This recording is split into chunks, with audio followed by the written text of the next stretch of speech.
with the roar of the Saratoga crowd. Essential Quality has won the Run Happy Travers. And who will win the 2022 Run Happy Travers Stakes? That's what we're here to find out. Magic, Mike Somich here with the Racing Dudes live coverage of Saratoga's Travers Stakes. Mr. Somich, first of all, a happy Travers Stakes day to you, sir. You as well, my friend. One of my favorite days. Usually I'm at Saratoga. I've been storming those gates for almost 20 years. Kind of bummed not to be there. It looks like it's a great time. Obviously gotten some videos and some pictures from Slim and Jared and Aaron, but it's going to be exciting to have them here on the stream, get a little bit of the flavor of what's going on at the track, and then hopefully see some big time races. I mean, we've got 4 races going. We've got superstars in each one of them. It's going to be a fun little set here to see if we can see who emerges in some of these divisions. Yeah, I cannot wait for this. We've already seen some great racing, some big favorites that won not so easily, and some big favorites that didn't win. So we can talk about that here in a little bit. But first of all, if you are new to this, first of all, good afternoon, Bree Hyde, Wilson, Doug. Listen, Woodinville getting a shout out in the Winner's Circle presentation. They sponsored that race. And how true is that, Mike, that the Woodinville race just screwed you? Look at that photo come up. The win photo is like, wow, it's for that. That's brutal, man. I had the 1 and the 7 there, and the 1 looks like it's home. The 7, probably the best horse in the race. If you're watching that, I'm stable in that 7 up. That missed break was atrocious. The horse came rolling late. That was the first time that horse has been turf sprinting. Just switched barns from Ashton to Weaver. I have a feeling that horse will be back turf sprinting. And if we can break a little bit better, I think that 7 could have been a real threat there. We were watching, and the 7 was my pick in that free tournament. The Horse Players is doing with 5 NHC seats on the line. And the 7, especially, it was my pick in the race. It's so frustrating because, God, if that horse had made the break, not only do you think it's close, it might not actually be that close. The horse probably would have won and maybe would have been going away late. So definitely one to stable up from here. But overall, forget this race 7. Overall, how's your day been so far? Frustrating. We went 4-5 in the early pick 5. We're going to go 4-5 in the middle pick 5 here. So we just got to get these rolling a little bit and get some consistencies here. Jackie's Warrior hurt a little bit. Not going to lie. I tried to beat Jackie's Warrior. Just didn't try and beat Jackie's Warrior with Cody's Wish, which was unfortunate. But, that's part of horse racing. But look, this is the last 5 races are the 5 races I'm most excited about. I'm looking forward to seeing Latruska. My best bet of the day is going to be on this show with the Colt Exactly that I played on Dudes Who Bet Daily. I'm looking forward to seeing what happens to Epicenter and what the Ortiz brothers do to Epicenter out of the break. So we've got a lot of action that's coming up that I'm excited to watch here. These are going to be a fun set of 4 races. Just finding out now from the Forgo Stakes where Jackie's Warrior did lose. It was reported beforehand the plan was that would be his last race before the Breeders' Cup Sprint. Steve Espeson saying that was going to definitely sharpen him up for it, and that will be his final race. So we get to, it sounds like initially he's come out of the Forgo loss okay and is going to head to that race. Cody's Wish probably going a different spot. It sounds like Breeders' Cup Dirt Mile might be where they head with him. But hey, if you were joining us in the chat, if you didn't know this, listen, we were going to be covering this show on this show. We're going to be covering Saratoga Stakes, the 4 grade 1s that we have coming up here. It's beginning with the grade 1 H. Allen Jerkins Memorial Stakes. But what Mike and I are going to do is we're going to be giving our betting suggestions and thoughts. But this is interactive. If you're in the chat, if you're watching this, let us know what you think. Really, if you have any questions about betting, if you have a ticket suggestion, if you're against a favorite or something like that, let us know. The more you interact with us in the chat, the more this day becomes fun. But also, before we get going any further, like the video down below. If you're on Facebook, give us a thumbs up. It's going to do a world of good for us, for the algorithm. We can get a lot of people in here and have a lot of fun. All right, moving forward, what do we want to do here, Mike? We got the H. Allen Jerkins Stakes, and we have a very heavy favorite in the 6, Jack Christopher, currently 3-5 after a 6-5 morning line. Yeah, it's an interesting race. You have Jack Christopher, who's heavy and deservingly heavy favorite, right? And I'm not surprised here we're going off. Jack Christopher last time out tried to stretch out, go 2 turns in the Haskell. It was the first time that we'd seen Jack Christopher go do 2 turns and ran well, but kind of ran out of gas. And when you listen to Chad Brown going into that race, he talked quite a bit about how they picked that specific race at Monmouth to try 2 turns, try that 1.8 mile distance, because he thought he could get a 1.8 mile at Monmouth. When someone says they think their horse can get a 1.8 mile at a specific track, it means they can't get a 1.8 mile at other places, right? So the cutback is not surprising here. Jack Christopher, probably one of the best sprinters in the country, but we've got a good group of horses here. I don't think it's just a straight open and shut case. Conager, similar story on the rail. Tried to go 2 turns last time, now cutting back. Has been absolutely deadly when sprinting. I mean, absolutely dusted Ganite, who is your second choice right now in this spot and who loves Saratoga. So Conager on the rail, who will get the lead and is the fastest horse in this race, should be a little bit interesting here, especially at that 12-1 current odds off of 7-2 morning line. And then you have Ganite and Accretive, who are on the outside, who banged heads last time in kind of the local prep for this, I guess you'd say. That was going 6 furlongs or 6.5 furlongs. I'm going to stretch out to 7 here. And both of them are logical players. If someone beats Jack Christopher, I would expect it's one of those 3. I wouldn't be shocked if Jack Christopher goes down here. Well, when we were talking about, these 6.5, 7 furlong stakes races that were going to be held on the dirt, we're thinking if there's one heavy favorite between Jack Christopher and Jackie's Warrior who's going to go down, you didn't think it was going to be Jackie's Warrior. Jack Christopher, it seems, Mike, like people are falling off of him hard just because he had that, he finished 3rd in the Haskell. He was definitely in over his head, but, kind of a horse that sounds like Practical Joke reminds me of Practical Joke in that he was so strong at 1 turn and, tried his ass off at 2 turns, but wasn't built for it. So, and actually, I think Practical Joke got 3rd in the Haskell as well.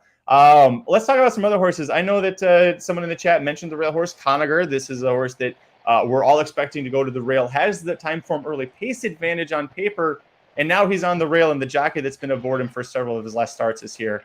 Hey, we got a new guest here, Saratoga Slim. Let's put a pause on this for a second. Saratoga Slim reporting live from the track. Saratoga Slim, how is the turf course? Is there a lot of cut in the turf? I am walking the turf course, as you see. I'm on the outer turf right here. Let's see if I just continue. It's pretty thick here, but it's not wet. It's not wet. As you can see, the track is, if you guys are playing the pick 4, that's why I wanted to come out here to make sure people know what's happening before the Sword Dancer. Obviously, the Sword Dancer, some of these horses may or may not like the cut in the ground. I'm all about Broom. I'm hoping he likes the cut in the ground. I'm going to actually walk onto the inner right now to try to give you an update. The inner is a little less thick. I will tell you this.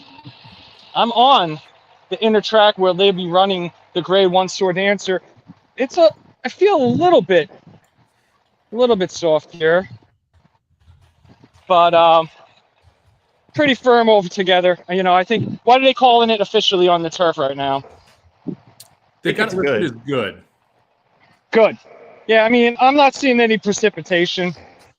My feet are not getting wet, but so I wanted to come out here, make sure I tell everyone this turf condition. It's not wet here. It has dried up on the turf. It's been sunny all day here. A beautiful Travers day. I'm telling you, when you wake up in the morning, it's going to be 77 and sunny at the Travers and Saratoga Slim. This is my house where I live on the turf course before the grade 1 Sword Dancer. I'm going to get to the paddock soon and get a picture of Conager and Jack Christopher, and I'll be back. But I wanted to make sure everyone got the turf conditions, not wet out here at all on the turf, to bet your pick 4s, all grade 1 pick 4, and I'll be on the live all day. I love it. So give a quick shout out to your daughter, Ella. She's saying hi, Daddy. She sees you on the screen.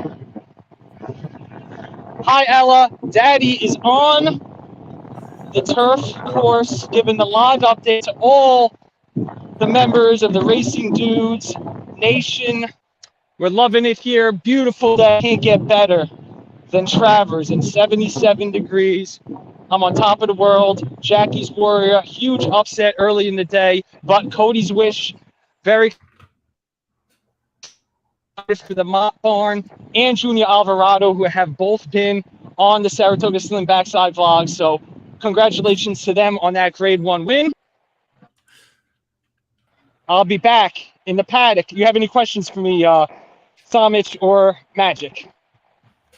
Not now, man. We're looking forward to seeing you in the paddock. Thank you for taking us out on that turf course. Really cool views there. All right. To see that Saratoga turf course, be able to see the just kind of how thick it is too. I mean, after looking at the Churchill turf course a weekend ago or 2 weekends ago for Arlington Million Day, this is night and day from a conditions perspective. Really very cool thick. View there too. Very thick here.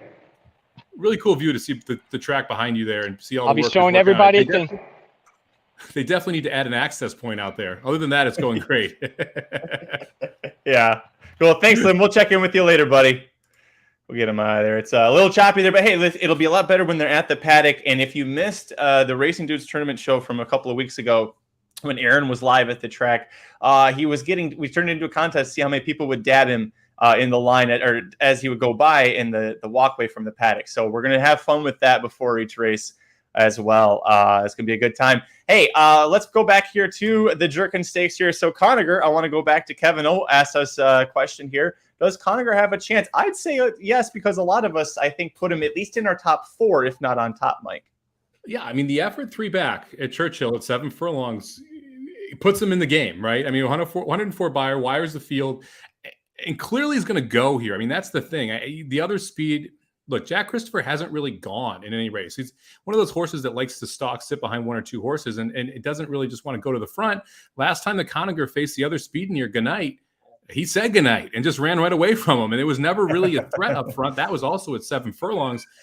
If Conagher doesn't get pressured, he becomes dangerous on the front end here. He acted to race the Housebuster overnight handicap at Colonial Downs, where he was carrying high weight in that race, went gate to wire still from the rail. So, the same exact trip you think is going to happen here. You did have the 5th place horse end up winning next out from that race as well. Colonial Downs, it's hard to get a read on the form, especially with dirt turf. I know a little bit more with how that goes, but it's not a bad spot, and you have to appreciate that the connections they've taken him on the road. He's been to Gulfstream, Keeneland, Churchill, Prairie Meadows, Colonial. Now he's at Saratoga. They're not afraid to run him against anyone or wherever it matters. They want to get that. They want to put him in the right spots to pick up some great checks, and this seems like obviously the next logical spot. Yeah, I mean, this is definitely a little bit of a swing, right? I mean, that's we're going from those Mid-America racetracks, Prairie Meadows and Colonial, going up to Saratoga. This is going to be the first graded stakes this horse is running, and jumping all the way up to a grade 1. So kind of taking a little bit of a step up here, but again, he fits. I mean, that's the thing. Conagher's run numbers big enough to compete with this field. Like I said, dusted Goodnight 3 back. Never faced a horse the likes of Jack Christopher, but it doesn't mean that he can't get the job done. And it's Saratoga. If you get loose on the rail going 7 furlongs, you're dangerous. And that's what Conagher most likely will be here. It's going to be all about the pressure that we see early and whether or not anyone else tries to go with him and what happens from that point. And then if he's just good enough, that's obviously the big question here. Is he good enough to be facing this level of horses? Like I mentioned, first time in a grade 1, first time in any graded stakes. It means you're stepping up in class a little bit. One thing we like to do too on this show is we do, we'll draft a little pick 4, and we've got the 4 grade 1s, and they do look a little chalky. So if you want, we can do just the 2 of us and kind of go through with that. So we'll do that in a little bit. If you are watching us, we're going to do a little pick 4 ticket here on the show, and then you can follow along with us as we go. But I want to go back here to the chat here for a little bit. Marla said, "It's finally Travers. Yay, it's okay to start drinking early." Absolutely. I actually, right before we went live, I realized, yeah, see, Mike's prepared. I decided to take a shower instead of get alcohol. You can thank me later for that one.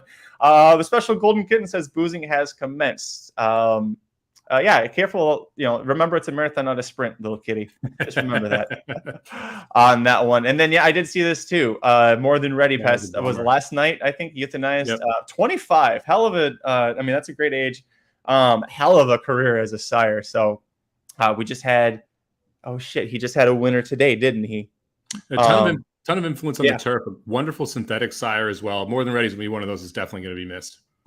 Okay, let's go back to this race. Tony D. I'm not going to try saying your last name. Tony D. is all over Happy Jack, the 5 horse here, waiting for Doug O'Neill. Flavien Prat going to ride. And Mike, you were raving yesterday about Flavien Prat's riding ability. Tony thinks there's going to be another upset and thinks this is the horse that comes closing. So talk us through Happy Jack's chances as a closer to pull the upset. Well, as a closer is the key to that statement, right? We're cutting back in distance here. Happy Jack was on the Derby Trail, ran in California, ran in some of those graded stakes out there, makes the Kentucky Derby, doesn't make much of an impact there. The question really is that cutback, right? And if you look through the numbers, his best race did come at Churchill, came at 7 furlongs, which is today's distance. He is going to need a meltdown to win, though, and that's going to be the key here. And yes, that's possible, right? I could see if you have Goodnight, Jack Christopher, and Conagher all absolutely go after each other early, and for some reason a creative doesn't pick up the pieces, which I think would be the most logical horse to do so. Then all of a sudden, this thing is absolutely wide open. Happy Jack's not for me. He's more of an underneath horse in my mind. But look, I'm not going to try and talk anyone off a 14-1 shot. You get that type of price and you like the horse, you might as well take a swing. And you mentioned Flavian Pratt, currently the only jockey at Saratoga. This is Horses to Watch post this up. Currently the only jockey at Saratoga to be profitable on both the dirt and the turf, which is really, really impressive considering you're at Saratoga and considering how he started that meet. He wasn't very good for the first 3 weeks. He has been very good for the last 2 weeks. I would say he was not very good in weeks like 3 and 4. Weeks 1 and 2, we can't even say what that was. It's like he'd forgotten how to ride horses when he moved out there. You just need to be called out by the Magic Mike show. Once we called him out, he started reeling off W's. I mean, he's been red hot ever since, and Joel Rosario continues to screw us. Hey, listen, we've got them going out to the track here. Let's go to Aaron Halterman. Aaron, showing us some horses going out for the Jerkins. I'm sorry, I didn't realize at 14 minutes they were already coming out to the track. Did you know that, Mike? This is a little... So he's showing us the paddock bar right now. Those are not the horses headed out to the track. Those are the lead ponies headed out to the track. I thought I saw a saddle cloth on one of them going by. Sorry. No problem. So this has been. Oh, there we go. Yes. I love the hat. Obviously, for the dude's a very, very special horse there with 8 Life Grand and Kelly Von Hemel actually having a horse too there at Saratoga for the Travers. Pretty awesome. This is the paddock bar and the view from the paddock bar. It's new in Saratoga this year. You can almost see the paddock there at the end of what Aaron is showing you. They'll walk right down that lane and out to the track. Aaron, be taller. Oh, there's Jared. So it's a really cool new addition. I'm not sure why people complained about this. I think they were a little worried that people would be a little too drunk right next to it, but there was just a regular bar there and not the structure. So it was really just a bar anyway before they put that thing up.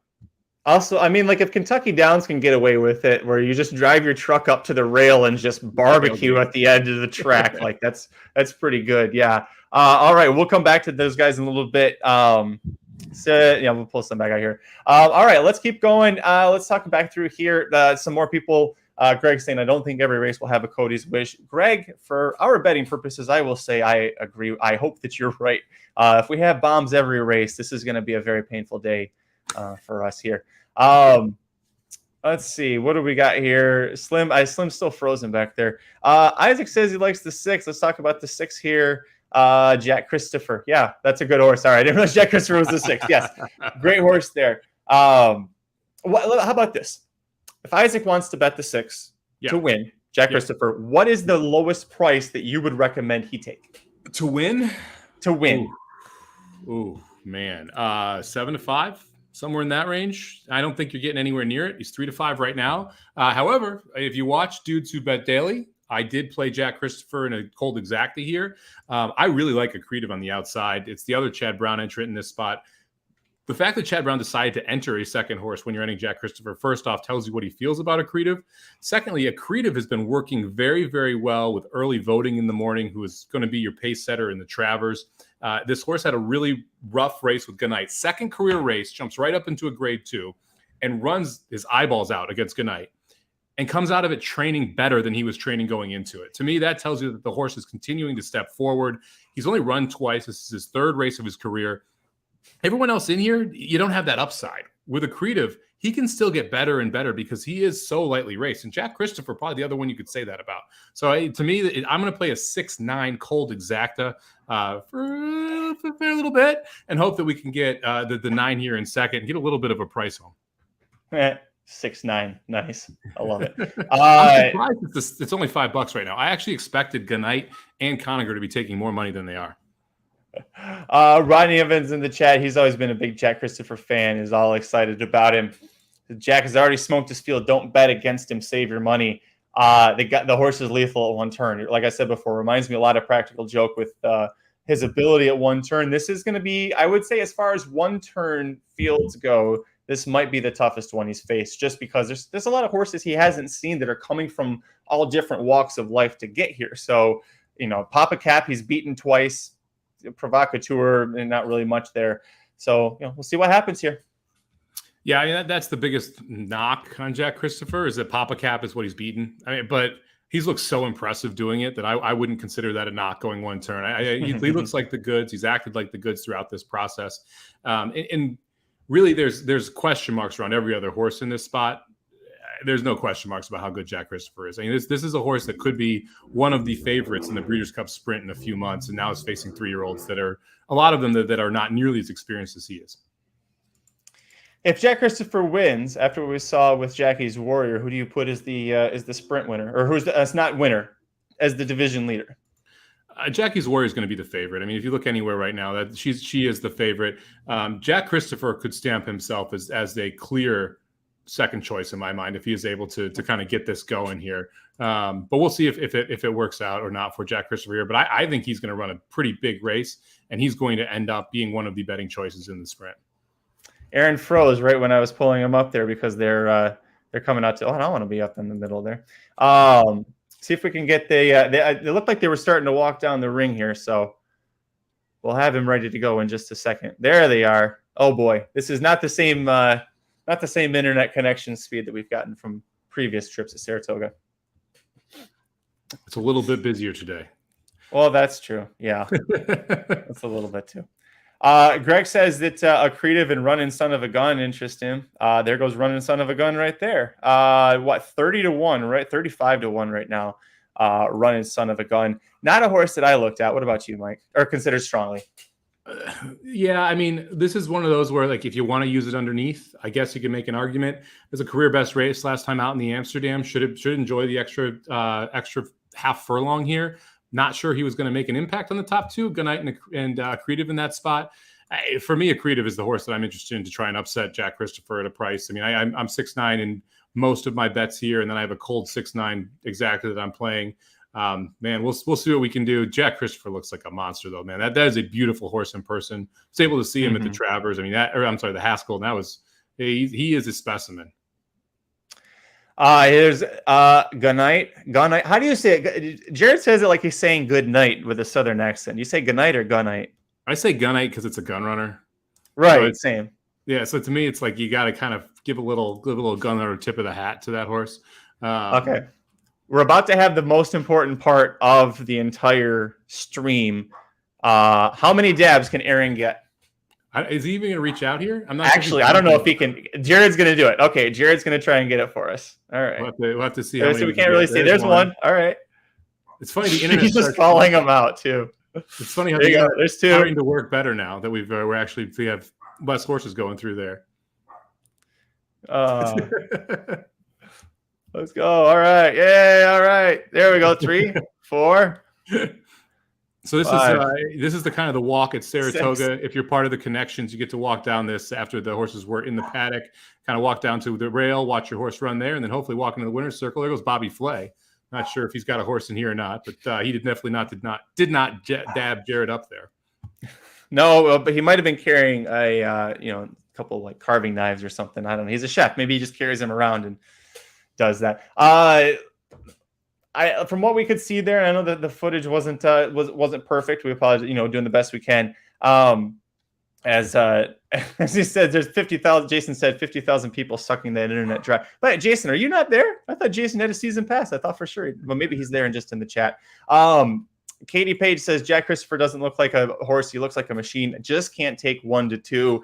Katie, we're with you on that one. That's why we're doing that cold exact to 6'9" here. What about you? If anybody else wants to play Jack Christopher, who do you want to play in second? Let us know in the chat here. Rodney asked if we saw Society break the stakes record. I saw that she did it. I didn't see her do it. But I also did see Art Collector wins the Aladar Stakes 2 years in a row, wins the Charlestown Classic 2 years in a row, making a shit ton of money, that horse. God bless him. Man, there's a lot of those Middle America stakes that you can just crush. You don't have to be winning stakes at Saratoga to be making some coin. I give a tip of the cap to some of those connections. Like, hey, we're just going to make some money now and just head out to Charlestown and you go to these different smaller tracks. Indiana Grand's got a couple big days. We get some real coin. Just take them down. Take those stakes races down. You don't have to be winning the Travers and you don't have to be winning the Whitney. You can win some other races in other places and make some good money. How was the dirt track been playing? I know there was some talk leading up to Travers Day that they were adding a lot of clay and trying to tighten up the dirt. Have you noticed anything? Is it playing fair? Yeah, I would call the track fair. I think the track's been more fair this year than it has been in the past. There has not been a speed bias on rain days. There hasn't been a closer's bias any of the days. The turf track, you have to be on the rail, especially on the inner turf. You got to save ground on one of the two turns. That's made a big difference so far this year. And it's been tough to wire fields going two turns on the turf as well. We've seen it happen a couple times, but it's not been as common as what you've seen in the past. As far as this dirt track, it's tiring. So a lot of times you'll see horses their second time over the track do well. We've seen horses specifically from Churchill who've gone over the track once, not run that well, and then their second race over the track, they've really improved and come back and run very well off of it, just because it's deeper than Churchill, and so the horses are getting a little just more ground down by it, tiring a little quicker, and the times have not been as fast this year as what you've seen in previous years either, but it hasn't created any type of bias. It just means the horses are going a little bit slower over it. People throwing us some ideas here in the chat. Greg says Gunite looks ready to fight. I will say Asmussen has him looking like an Asmussen ready to run a Grade 1 race. Whether he's good enough to beat Jack Christopher and hold off Accretive and catch Conager all at the same time is something. There are a couple of people here saying the 9 Accretive, that's the one that you like. One thing that you could do if you like to, if you want to try and play, maybe Jack Christopher gets upset but hits the board, do it, back wheel him in exacta. If you want to play, Conager over Jack Christopher, or if if maybe one of the longer shots, I saw someone like running Son of a Gun. I mean, you're going to get a very nice place, $128 to 1 if he beats Jack Christopher. I don't hate wheeling him in second in a try here if you want to try and do that. And you play let's say 8-9 with 6 with 1-8-9, right? So you tag him in second and you hope that either Gunite or Accretive runs him down. And then you have Conager, Gunite, or Accretive sitting in that third spot. I don't hate a cold super here, just going 6-9-8-1 and hope we call that home, because if you play it, it's going to pay 40 to 1. I mean, you'll get a big number on it if you have it for $1. It'll still pay out well. So I don't hate the 6-9-8-1 cold super or the 6-9-8 cold try.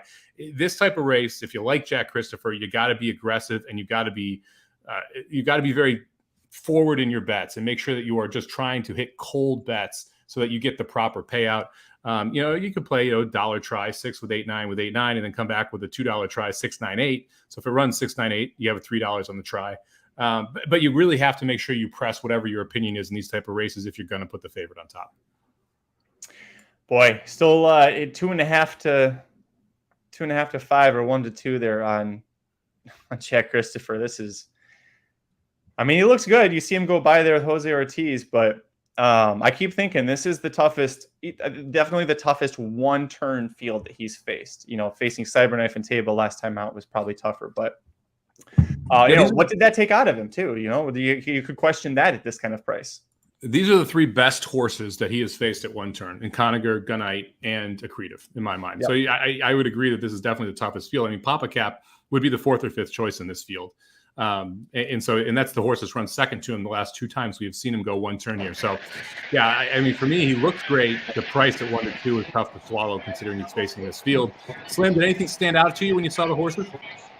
Conager looked good, I standing next to him. Apologies, I was trying to get my other phone to work, but I am on the press. How is my signal coming in? You're good, looking good. All right, good, yeah. I have the press box Wi-Fi, so I think the press box Wi-Fi is going to be good for me out here today, but Conager leaving from the rail is really what we're going to be looking for right now. I heard you guys talking about it. If Jack Christopher can sit off this horse, we will see, and it should be a very exciting race. I also played Gunite and Accretive on a backup ticket to start off this pick 4. I got all 4 of them to kick it off just because I've seen some upsets in this race. I had mind control a few years ago in this race when we were still called the King's Bishop, and you can see an upset here. We'll see if Jack Christopher and Conager go head-to-head. That could really set up for Accretive possibly, or Gunite will be sitting in that second pack. So very exciting race. Coming up next, the Grade 1, Alan Jerkins. So, Slim, if you're 4 deep here in the pick 4, who's your key to the pick 4? My key? I play both Conager and Jack Christopher in the same amount, just because if Conager wires, that would be a nice payoff. But Jack Christopher should win this race. But are you singling anywhere in the sequence? Yeah, I have a ticket with Broom singled. Okay, Broom. I like Broom as well. Coming over here, obviously looked wonderful in the Breeders' Cup Turf last time. I have Latruska as my key to this pick 4. She's the one I'm singling. Currently 3-1 in the morning line, 4-1 overseas. I'm hoping to get somewhere near that price. I think she's going to be able to wire the field in the second leg of this pick 4. Oh, we didn't do that. I pushed Latruska and Clariere on the ticket.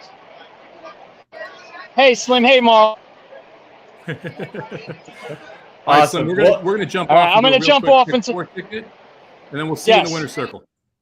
There we go.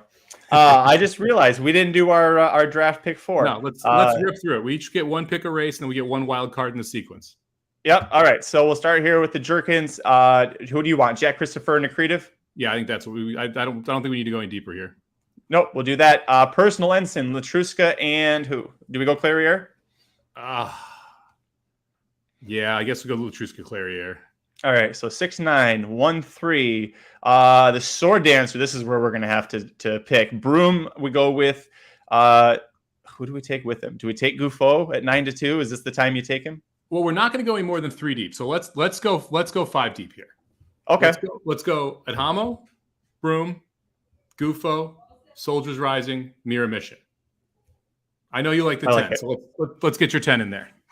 Yeah, let's do that. I like that. Okay. All right. And then are we going to single up Epicenter in the last, or do you want to use someone else with him? Well, we're 2x2x5, so we've got a $10 base right now. Why don't we go 156, so $30 for a pick 4. Perfect. There we go. Awesome. We'll punch that. Look at that. We punched that in right on the fly. Still have the Jerkins. Still a horses circling for the Jerkins. Going in for you? Yeah, that'd be great. Thank you. I already forgot what we said. I'm here for you. Just looking over. Rodney says Jack doesn't need the lead, doesn't have to press to get the lead. That's very true. Jack Christopher has shown that at one turn he's very tactical. I mean, hell, even in the Haskell, he was tactical. Wasn't gunning out there like a horse that with speed at one turn that you would normally see do that. So, can Gufo get it done today? I think so. We're adding blinkers, which last time he added blinkers, he reeled off 2 straight wins, including this race last year. Remember last year too, Aiden O'Brien and Ryan Moore came over with Japan, and Gufo beat Japan. Now they come over with Broom. So O'Brien knows what it takes to get it done. There you go. Grade 1 pick 4 on the screen there. If you want to play it, we'll be following along here. I have a pressed pick 4, and I'm singling Latruska and Broom in the pressed pick 4 for me.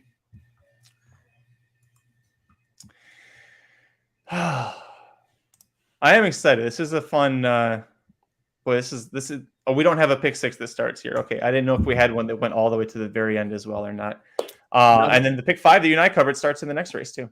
Yes, it does. Yeah, they had an interesting sequencing here with having this a pick 5 earlier. It started last race, then a pick 4 here, a pick 5 next race, then a pick 4 off that last race. So 3 pick 5s, 4 pick 4s, and a pick 6 today from Saratoga. Oh, let's see. Conager finally is around the bend there. We're going to start seeing them go in. Conager 7-1, with a horse that might be lone speed, potentially. It's a good number there. Accretive 5-1, Gun Knight 6-1. Jack Christopher. Would you be surprised, Mike, if he's 2-5 when they actually get out of those gates there, if he takes another hammer? I wouldn't know. I mean, I'm guessing because Jackie's Warrior lost at 1-9, you're not going to see as crazy money in some of these spots, but I wouldn't be surprised at all if you see quite a bit of money here in Jack Christopher late. Been bet down significantly in every other sprint race that he has been in. And if you look at the daily double prices, he's a very heavy favorite in there as well. So I would be surprised if he doesn't get bet down pretty good here. Although based on the prices, Accretive should be closer to 3-1 versus 5-1. It'll be interesting to see if there's any late money there on the 9 Accretive as well. Let's see. Here we go. In the gate for the Jerkins. Good luck to everybody. We'll see what Jack Christopher's odds are when they get out of this gate here too. And we're off. Boy, Jose pushed him right to the lead. I think that surprised everybody, including Joe Rocco on the rail there. Yeah, like that's worst case scenario here for Conager, who is going to rush up. I think this was smart here by Jack Christopher's jockey Jose Ortiz there. He didn't want the lead.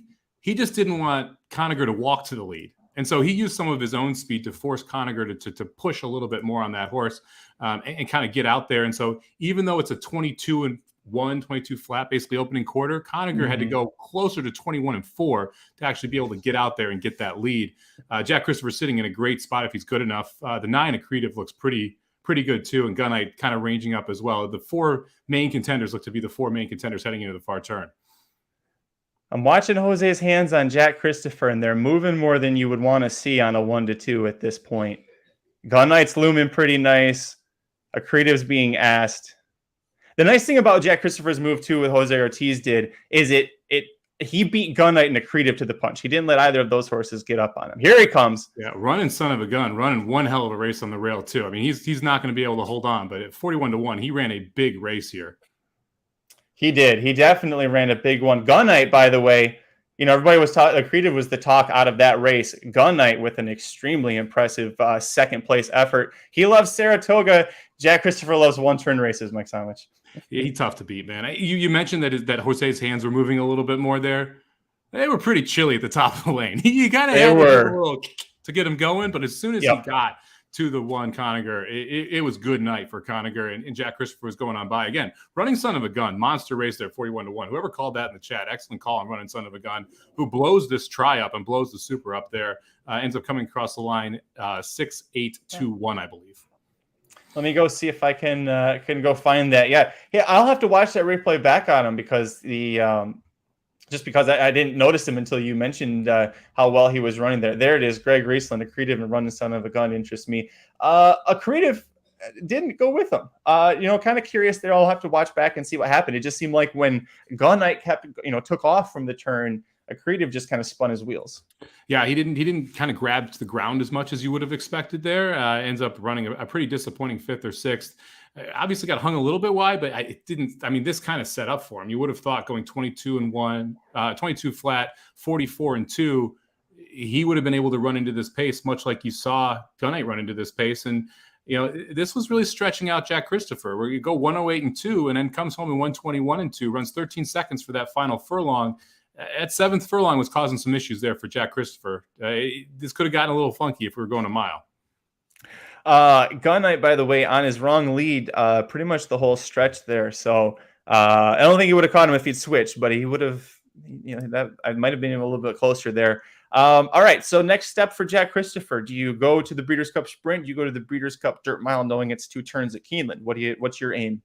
Oh, I'm going to the Breeders' Cup Sprint with this horse. I mean, that was 7 furlongs, and it was getting a little weird. I think you got to go 6 furlongs, and you got to look. There's a ton of speed in that race, and one thing that Jack Christopher has shown a real propensity for is being able to stalk speed and win. He did it again today. He did it at Churchill going a mile. He doesn't need the lead in a race that has a ton of speed horses. I mean, that is a great thing to have. You think about last year with Aloha West getting the job done from off the pace. He has the right style to win that race by open lengths if he's able to do it. Reminds me of Whitmore, actually, and how Whitmore won the sprint there when he kind of sat in that 4th or 5th position, then made a move around the rails. I think you've got to send Jack Christopher. Yeah, the Gunite, everybody talking about in the chat as well. Gunite solid, great effort, always shows up, gives his best chances. So, definitely those top 2 very much farther away from the other ones. Running son of a gun coming from, the kind of the small area. Toscano likes to run in parks sometimes. So we'll see where he goes moving forward. But it's going to wrap it up for the Jerkins. Let's go to Saratoga Slim. I'm going to mute him just because it is a little bit noisy there. But here he is. Saratoga Slim's going to try and catch. Oh, he's not ready yet for us. I thought Jack Christopher was back yet, but then I watched my own TV screen and he's over there. So yeah, we'll pull that up in just a minute. A lot of people then saying, yes, Gun Runner definitely has to go to the sprint. I mean, that's clearly going to be the target here for Jack Christopher off of this effort. Gunite, I can't believe I'm about to say this after that effort, probably going to fade him next time out. Kind of feels like a horse for course a little bit, doesn't it? Now all 4 of his best races have been over this Saratoga dirt course. He's not going to be running over Saratoga next. I can guarantee that. He won't be seeing that until next year, in fact. So if you go back and you kind of dig through the past performances, a couple of efforts at Churchill left you something to be desired. The Belmont effort in the Grade 1 Champagne wasn't wonderful. So I may try to fade Gunite off this because he's going to get pet pretty heavily no matter where he shows off after this effort. One thing that I was remembering, looking back at my notes from the Grade 2 Amsterdam, and I was thinking Accretive fell off a little bit here. Gunite kept going. Remember that day there was a very pronounced outside bias during the Amsterdam day at Saratoga on the main track, and Gunite was inside of Accretive. Accretive had a wide trip throughout there. Going wide in the far turn this time didn't really seem to help him that much. All right, Slim. I think Slim's got to be able to have him in view soon, right? Or Slim frozen. It's almost like Slim is frozen there. So we'll see what. Yeah, we don't have anything. There he is. All right. Yeah, here he is. He's coming in. I don't think you guys have to mute me. There's Jack Christopher. As you guys were saying, the sprint, maybe the mile. Who knows? Does he really want to go up against Jackie's Warrior in the sprint, the 2-turn mile, but probably keep him 1 turn. And Chad Brown's having a good day already here. Got technical analysis home in the Boston Spa. Got Jack Christopher home in the Jerkins. Good start for Chad. Slim, speaking of Chad, did anybody recognize your outfit earlier today? You know, it was very disappointing. There was only like 3-4 people that recognized it. I only did it for a few races because, I had to get ready for the live stream. The live stream is more important than everything. But, yeah, got to feel good. Jack Christopher. He didn't go off. Oh, no, the next race. What was his odds, Jack Christopher, in this race? He was 1-2 to win. 1-2. 1-2. All right. Well, start off the pick 4 with a 1-2 shot. I'm trying to get him beat, but I couldn't. So,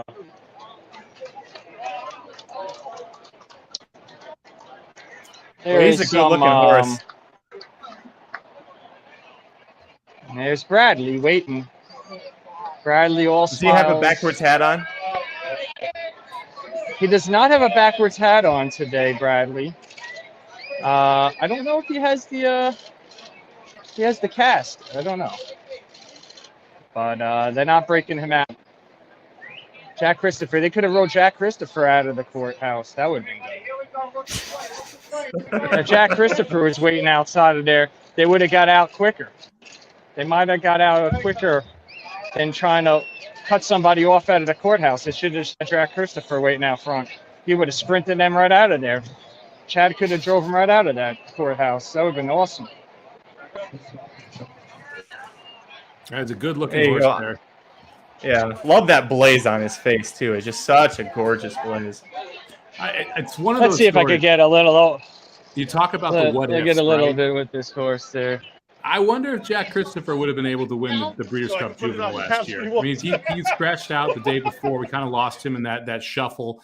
He was going to be the second choice in that race. Obviously, we haven't seen a lot come out of that race. So it would have been awfully interesting to see if we were able to, if Jack Christopher ends up showing up at the Breeders' Cup, how well he would have been able to run there. So Slim's was getting him going by, and now Aaron's got the horse is coming in for the into the paddock for the next race here, which is going to be the Personal Ensign. And boy, there's the right there. That's the horse you and I want to see, Mike.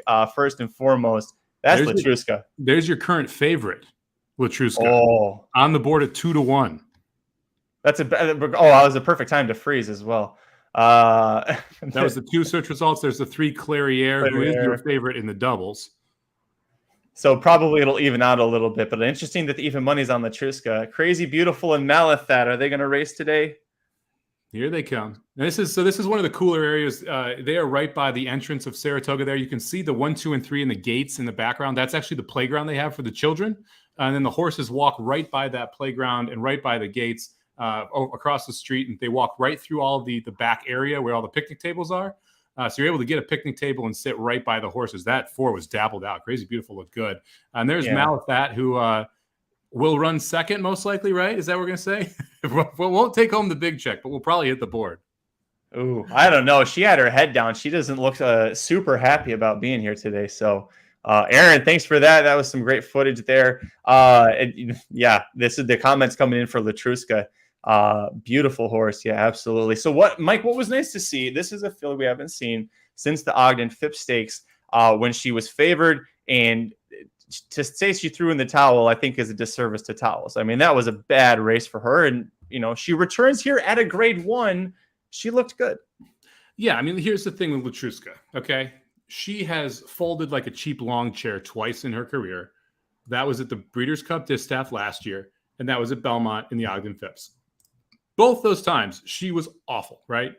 But both those times, she got cooked early. It's that simple. They went 22. What was it? In the Breeders' Cup, they went 44-4 for the opening half mile. There's no way in hell she's going a mile and an eighth on the lead at going 44-4. That just isn't happening. And you go to the Belmont race, the Ogden Phipps, she goes 22-3, 45-1 for the opening half mile. Again, not going to be able to sustain that. Now, what gives you some faith in her, and what gives me faith in her, I should say, is that she bounced back off of that Breeders' Cup Distaff, came back just 3 months later in the Royal Delta, went gate to wire, going 24-48, came back in the Apple Blossom, goes gate to wire against Clairiere, by the way, going 23-47 in those opening fractions. Now, Search Results was the one that went with her, and obviously Search Results is in the 2-post here. But the key difference between the Ogden Phipps and the Personal Ensign is the racetrack and the configuration, okay? So the Personal Ensign is 2 turns going a mile and an eighth. The Ogden Phipps is a mile and a 16th going 1 turn at Belmont. Search Results was all geared up for that mile and a 16th race. That's why she really pushed her. She was also coming out of mile races, 1 turn mile, 1 turn 7 furlong races, versus now she's coming out of a 2-turn race at Monmouth. She's not going to be as headstrong, as geared up, and they get into the turn very quickly here. So without that much time into the turn, Latruska should make the lead, and Search Results isn't going to want to veer wide if she's going too fast. She's going to end up sitting behind Latruska and not press nearly as much as you saw in that 1-turn mile and a 16th race. If Latruska gets loose, we've seen this movie before, man. We know what happens when she gets loose. I think she gets loose today, and that makes her awfully tough. Yeah, I completely agree with you. You and I both put her on top. Now singled in our pick 5 tickets that start here for the Magic Mike show. Looking at the horses there as they're coming into the paddock. Clairiere, she's such she really hasn't done anything wrong. It's so hard to take a shot against her, but we're doing it because of that pace advantage here. Let's go back. I'm going to pull up here in just a second. I'm going to pull up the Ogden Phipps replay and we can watch that just to kind of dissect what happened, because I think you really need to see what Mike is talking about in order to really kind of understand.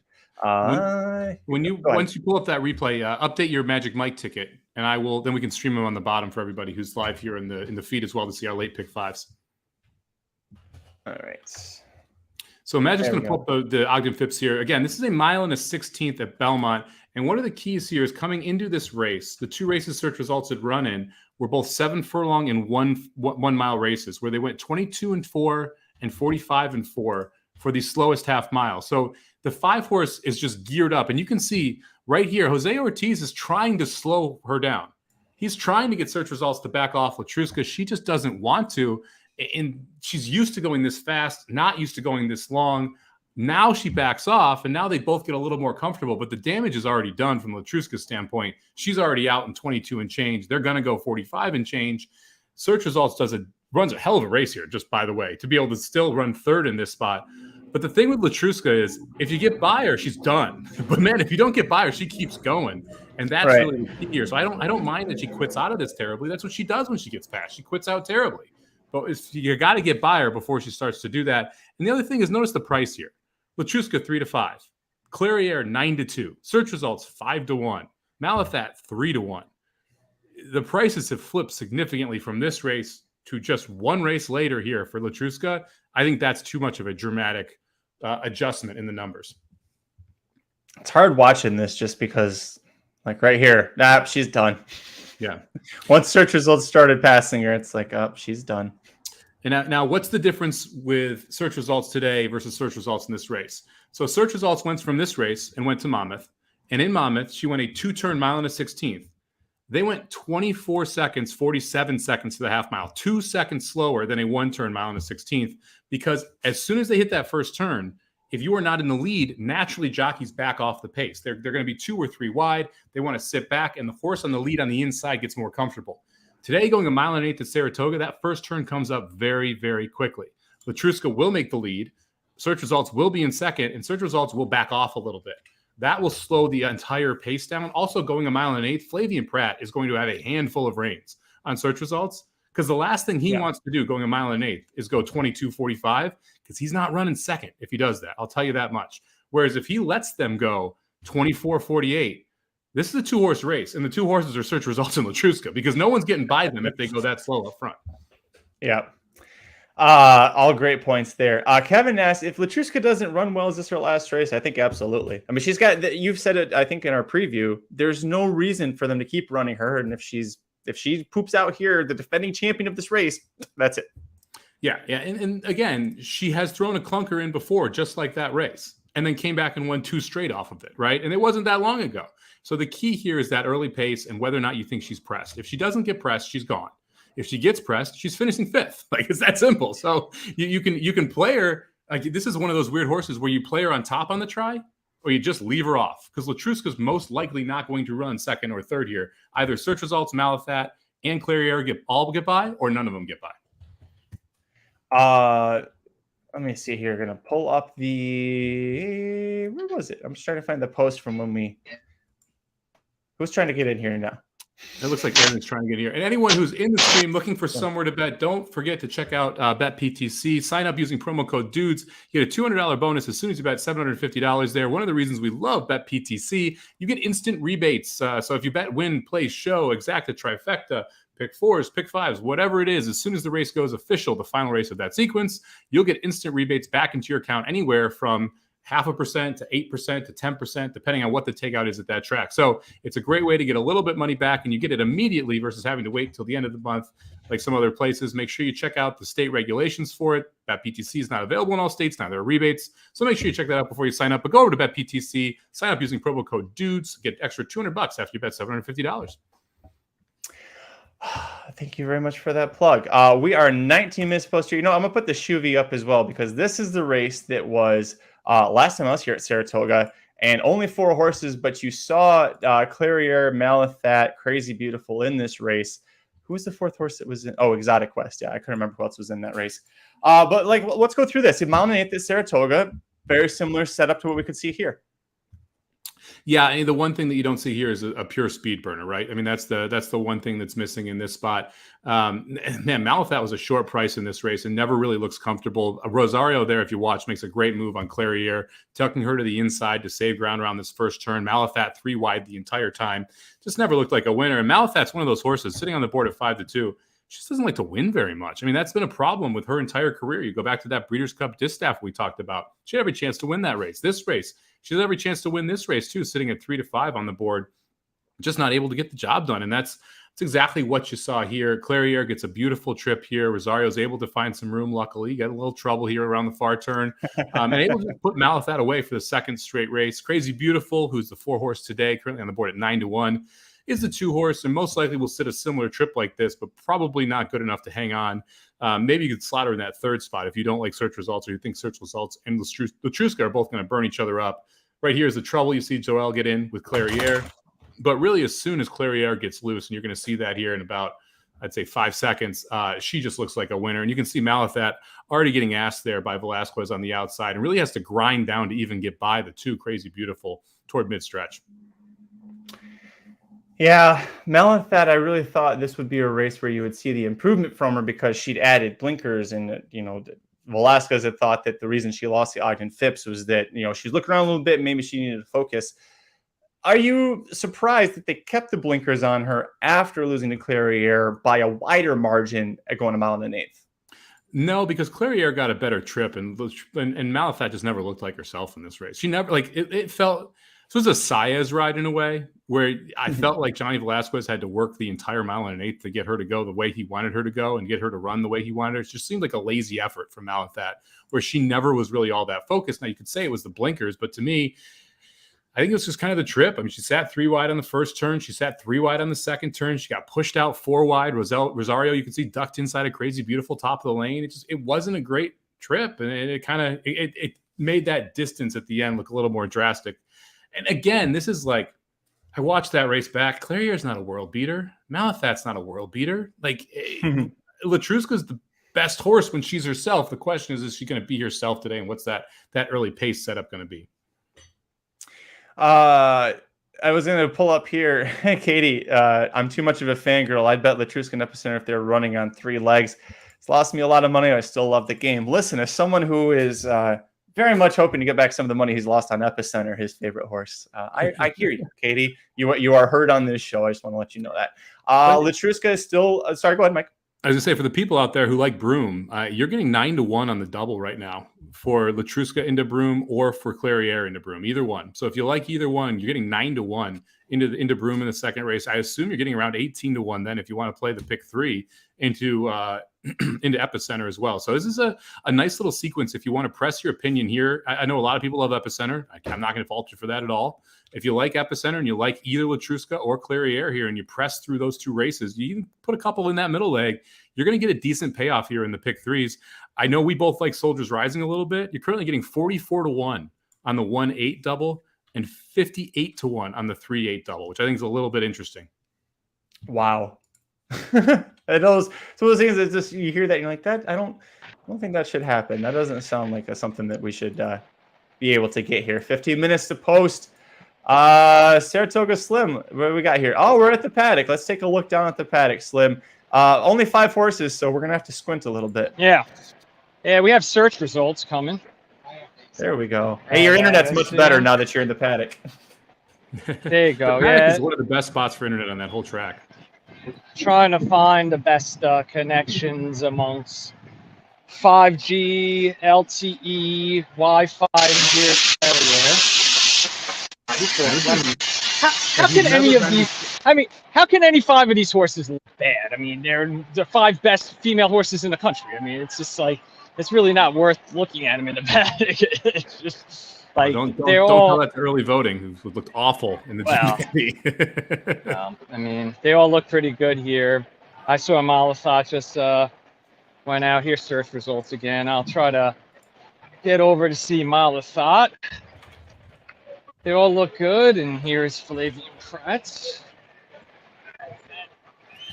I got to say, this is one of the, so again, we're in the Saratoga paddock here. If you've never been to Saratoga, really, really cool setup. They've got trees there with numbers on them, and that's the number that the horse walks around. It's this monster paddock that you can have picnic tables all around the outside, white fences that you see there. And then they walk down past that bar that we were showing with Aaron and Jared in. It's just a gorgeous paddock. It's beautiful for the horses. You get to see them come out and walk a lot. They actually walk around the outer ring before they head to the track. It's just, again, if you've never been to Saratoga, the charm is the backyard. I mean, the track is wonderful. It's this old historic building, but that backyard area is just, it's beautiful. It's exceptional to be in. It's just wonderful atmosphere. Marla wants to play Where's Waldo. We were having fun doing that. What was it? The Four Stakes. We could see Saratoga Slim. Like he was dead center on the track, like on the outside of the rail because they were shooting the winner's circle. He was very, very easy to see there. Let's see, 13 minutes to post. So one thing that we can do as well, folks, just to let you know, Mike's we're on the same page here. We had Travers previews, individual previews for all 8 of the runners here. And so if you've seen some of our live shows, when we have some time to fill here, we're going to run those for us just so we can get a break. I already mentioned I need some alcohol, so I'm going to go take care of that. But Mike, I will let you, since you had the idea, who do you want to see first? Man, let's start from the rail. Let's go with Cyberknife. Ooh, I like the idea of going from the rail. Yeah, Cyberknife, a horse that we both think has a chance to, if you were looking for an upset, this is a horse that feels like he's going to be. How do I share?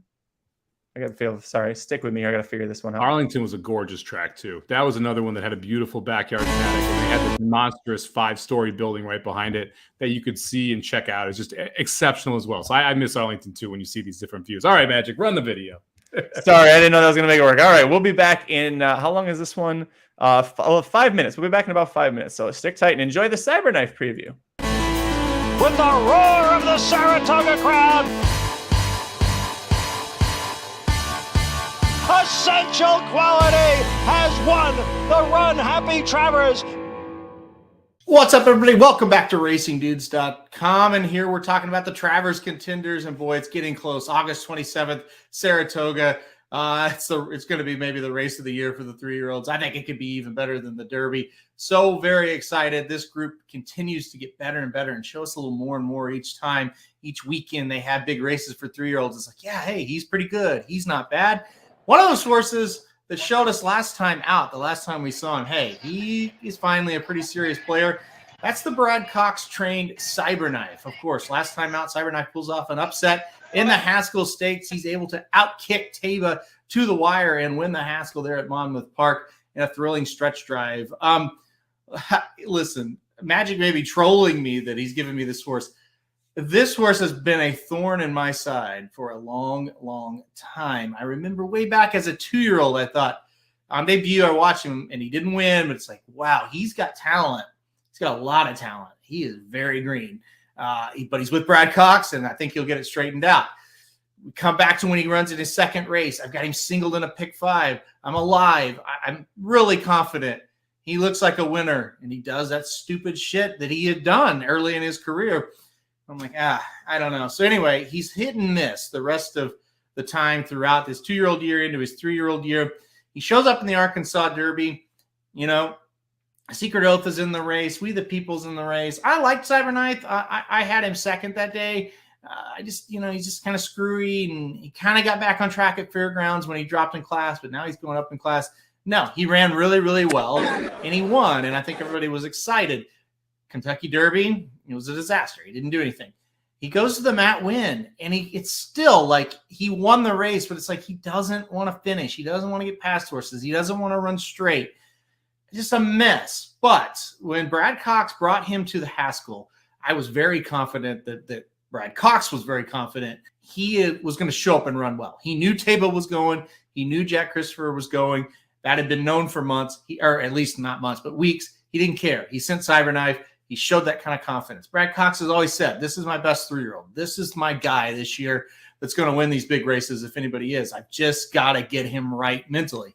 He put it together in that race. You watch when they turn for home, it looks like Taiba's going to put him away. Jack Christopher just simply could not get the distance. He didn't run poorly, but he was starting to stop, which he did not stop in his other races. Looks like Taiba's 1-9 to win this thing. And Cyberknife makes an inside rally, a horse that you wouldn't think would have the mental capacity to make an inside rally. He does. He nips him at the wire. Well, he didn't really nip him. He just got back past him, beat him about a neck, half length, something like that. It was impressive. And man, I thought, wow, he's really woke up. So the good news is that was the best race of his career. The talent's always been there. Here's the bad news. It is very difficult to win the Haskell and the Travers. Historically, it has not been done very often. Point Given was the last horse to win the Haskell and the Travers. When you think about it, it's like, well, maybe some horses are not a lot of horses try it. Well, it's not a well-known thing. We have to try to do this, but a lot have, and a lot have failed. Think about American Pharaoh. He went and won the Haskell. Couldn't have looked any better. Dominated the race. Keen Ice beats him in the Travers. It's just really tough to win both of them. So that's a negative on Cyberknife. I don't love horses coming out of the Haskell after a win to win the race like the Travers. It's just historically, for whatever reason, it has not worked out. But the good news is Cyberknife seems to be doing well, and Brad Cox does not enter races unless his horses are doing well and he's confident. So positive and negative signs here. I think he's a player in this race. I'll be honest, I will not play him to win because I don't think he's quite as good as a couple of these horses in here anyway, minus the whole Haskell Travers double and how tough that is. So I think he's an underneath play, though. Played him in the pick 5 that hit on Monmouth or on Haskell Day. I did have him in that pick 5. I don't think I'll have him on a ticket here. It'll just depend on the other races and what we can afford to do here. So I do think he's going to be a player, though. I do think he can hit the board, and I'm not going to talk anybody off wanting to bet him to win. Cyberknife, to me, more of an underneath play, but certainly glad that, the horses kind of start to come on. He's ran well enough. He was ready to win that Haskell, and he deserved it. And he beat Taiba on the square, and he deserves a lot of credit for that. So that's my thought on Cyberknife. Guys, we have a ton of previews coming up about the Haskell and all the other big races. The Travers, I should say, and all the other big races at Saratoga. We'll have horse-by-horse analysis of the Travers as well. So thank you, everybody, for watching this video. Hit like if you liked it. Hit subscribe if you really like it and you don't want to miss any of these. And hopefully you keep enjoying it. So thanks for watching, everybody, and we'll see you next time. With the roar of the Saratoga crowd, Essential Quality has won the Run Happy Travers. And we're back. I will add one thing as well to that argument about Brad Cox trusting that horse and trusting when the horse is running well, putting them in the right spots. Tawny Port ran a very, very respectable third in the Jim Dandy Stakes. He's the only horse that doesn't come from the Jim Dandy, into the Travers Stakes. So we saw him win the prep for the Haskell with a different horse, sent Cyberknife in to win the big race. So see what happens here on this one. Mike, did you happen to get a drink? Or another, you had a drink. I'm sorry. I'm good to go, man. If you never had these, I love these. I'll do a plug. Ranch Waters. It's an agave hard seltzer. They're absolutely delicious. I like. They're wonderful. I love the spicy one, especially if you like spicy drinks. It's a good way to go. So yeah, highly recommend the Ranch Water. I got to say though, Aaron lied. He used the one in his pick 5. He did end up using Cyberknife in his pick 5 when he actually got down to it. I don't blame him. I have Cyberknife in my pick 5 as well. I think he's one of the 3 logical winners out of that race. That Haskell effort was huge. It's the question of whether or not he can recreate that effort, because it was his best race of his career, and you have a little bit of that concern coming back. He mentioned that Haskell Travers double. It's not one that a lot of people try. Usually it's one or the other. I was surprised to see him sign up here for the Travers. It's a pretty demanding 1-2 combination.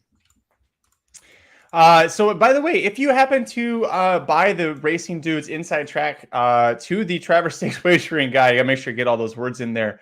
If you happen to buy that, let us know. We'd love to see to hear if you're playing along. I know this was one of the one of the guides when Aaron and Jared do their live banquet article, and tradition that's done very well. I know they've had a couple of little bumps. The ironically with races where Epicenter was at the key, but hopefully we can get that turned around today, because I know a lot of us are really big into his chances here.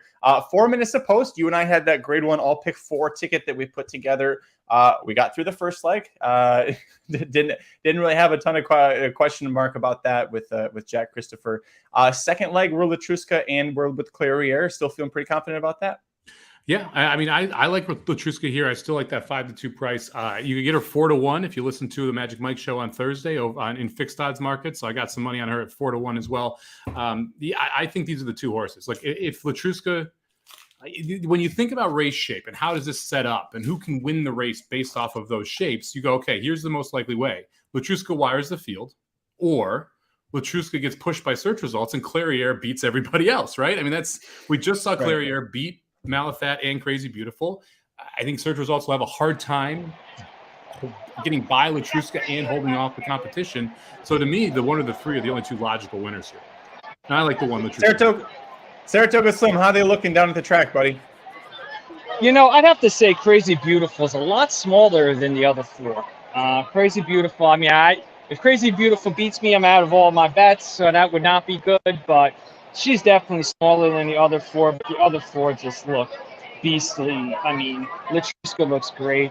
The reports all week that Latruska's look great. And, this race really boils down to Latruska going on the lead, leading from the rail. And if search results decides to press her like she did in the Ogden Phipps, then all bets are off once again. But how dumb would they be to try to press Latruska like they did 6-8 weeks ago? I just don't see it happening, and I think Latruska could wire them here is what I'm hoping happens.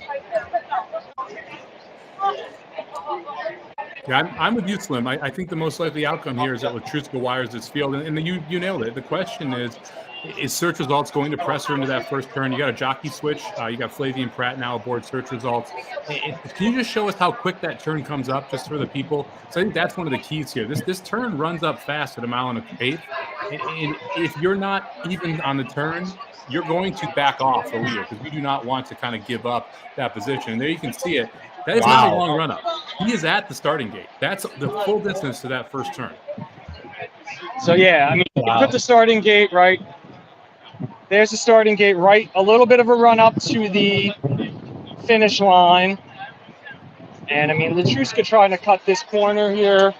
If she could put a few lengths in front of them, trying to cut this corner with this 1 1/8. And that's why I really like this race is, they start right in front of the grandstand, right in front of the clubhouse. And we only have a couple of minutes to post, right? 1 minute to post here. And they're back there.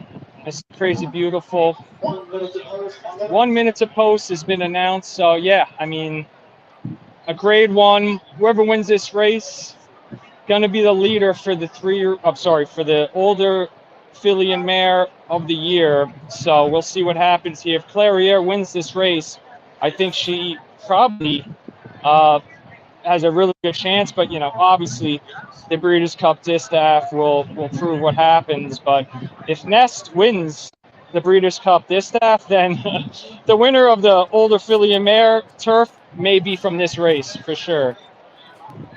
Yeah, we'll check back in. Sorry, go ahead, Mike. I would say that's one of the amazing things about this race. It's a 5-horse field. These are 4 of the best 5 fillies, maybe the 5 best fillies in the country if you don't include the 3-year-olds. And so it's fun to see them knock heads. We'll see how many are added for that Breeders' Cup Distaff. But I agree with Slim. I mean, if Latruska or if Clairiere wins here, they're in the driver's seat for older filly of the year. Yeah. Slim, we'll check in with you after the race. All right, buddy. We're going to ask you. All right. We'll ask you wherever the winner, whoever she is, where she ranks with Ness. So good luck to you. We'll see you on the other side. Of course. All right. God, stop going to me on that. Big magic going by there. the way, Nest and Malathat, extremely similar breeding, both daughters of Curlin out of AP Indy mares that love going long on the dirt. So, be very curious just to see those two match up against each other. Post time here for the personal Ensign Stakes. Mike, they are getting ready to go towards the gate. They're just circling, trying to build up that pick 5 pool, which is already at $1.25 million. Yeah, real quick, I'll throw the banner on here. You didn't update yours, but you can at least see mine here for the pick 5 ticket. Oh, sorry. For the Magic Mike show, I played a $72 ticket. I played 1 with 138, with 156, with 4789, with 1246. And I'd add the 8 in the last. I liked your call there on the 8 in the last. Magic could wire the field. So if you want to throw that puppy on there, I would do that as well. But this is a fun little sequence. I think that the stakes races, you do have some chalkier results or could have some chalkier results. But those last 2 races are tough on this card. We won't be live for them, but I think you could get prices home in both of those spots. Yeah, and speaking of prices, Clairiere at 9-5. Are you surprised that she's still that she's not close to her morning line, that she's actually farther away from it? Yes, I thought Clairiere would be closer to even money. I don't agree with Clairiere being closer to even money, but I expected her to be bet that way, especially when you looked at overseas books. We talked about it on the show on Thursday. Clairiere was around even money overseas in the fixed odds markets. You were getting 3.5 to 1 on Malathat. You were getting 4 to 1 on Latruska. You're getting 4.5 to 1 on search results. Today, you're getting a better price on Clairiere and a worse price on those other 3 horses. All right. Did you pull this down? There we go. Man. Sorry, when you said updated, I was updating it on Twitter. I forgot to update it on the banner. I forgot about the banner here, but let me do this quick. And we're walking to the starting gate now for the Grade 1 personal Ensign. This is a wonderful card. I mean, we just got to see Jack Christopher romp. We saw Jackie's Warrior go down already. Now we get to see the best older fillies in the country, followed by Broom returning to the United States, running in the Sword Dancer. And right after that, we roll into the Travers, which is one of the races of the year in my mind, because you have a compact field, but a damn good one, with 8 horses going to the gate, all of which have at least a puncher's chance in that race. It's a fun field to kind of close out the stakes with. Yeah, I'm excited. It's a big next set of races here going into the gate for the personal Ensign Stakes. Looking at the odds here, 8-5. Now she's coming down a little bit. Clairiere, 2-1 on Latruska. The reports of her workout seem to be getting backed by the bettors as well. Search results at 3-1 with Malathat. They'll probably hover right around there. I did notice, by the way, Mike, in the doubles, search results actually paying shorter than Latruska, possibly because we had a Chad Brown winner in the last leg. Really? Yeah, I guess there's a couple of them. In the will pays, it is shorter for search results. That is a good call. Chad Brown may have gotten people playing the Brown double there. Search results needs to work out the perfect trip here. She has to run the race of her life because she's got to let Latruska go and then has to pass her. And that's been something that very few people have been able to do. And if she presses and gets by her like she did in the Ogden Phipps, then she's got to hold off Clairiere and Malathat, who are going to be rolling later. So we'll see what happens. They're off. Latruska got the jump. She's going to have a sole lead. And watch what happens in the first turn again. Now watch the space that's created between the 1 and the 2. Right? That is over a length of space that gets created just because of those paths.